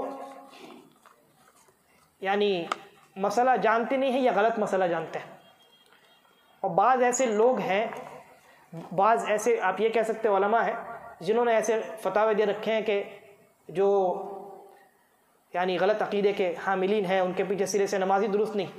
آپ یہ کہہ رہے ہیں کہ ان کے پیچھے نماز درست نہیں، اس کا مطلب یہ ہے کہ آپ ان کو کافر قرار دے رہے ہیں۔ بہرحال یہ مسئلہ بہت حساس ہے، تکفیر، مسئلہ تکفیر، اور اس مسئلے میں گمراہیت کا جو سبب ہے وہ یہ ہے کہ لوگوں نے یہ سمجھ لیا ہے کہ نواقض الاسلام جتنے ہیں، اسلام کو توڑ دینے والے اعمال، اگر ان سے کسی کا وہ اعمال اگر کسی نے انجام دے دیے تو فٹ سے وہ کافر اور مشرک ہو جائے۔ قواعد نہیں جانتے ہیں لوگ، اصول و ضوابط نہیں جانتے ہیں لوگ، تفصیل کے ساتھ مسائل کو نہیں جانتے ہیں، اس لیے گمراہی میں پڑتے ہیں۔ یہی وجہ ہے کہ میں نے اخیر میں اس مسئلے کو رکھا اور تھوڑی سی تفصیل سے آپ کا تھوڑا زیادہ وقت لے کر کے اس مسئلے کو میں نے بیان کیا۔ اللہ تبارک و تعالی ہم تمام کو صحیح سمجھ کی توفیق عطا فرمائے، کفر و شرک اور اس کی تمام اقسام سے بچا کر کے رکھے، اور جب ہمارا خاتمہ ہو تو ایمان اور اسلام پر ہو۔ ھذا واللہ اعلم وصلی اللہ علی نبینا وسلم، والسلام علیکم ورحمۃ اللہ وبرکاتہ۔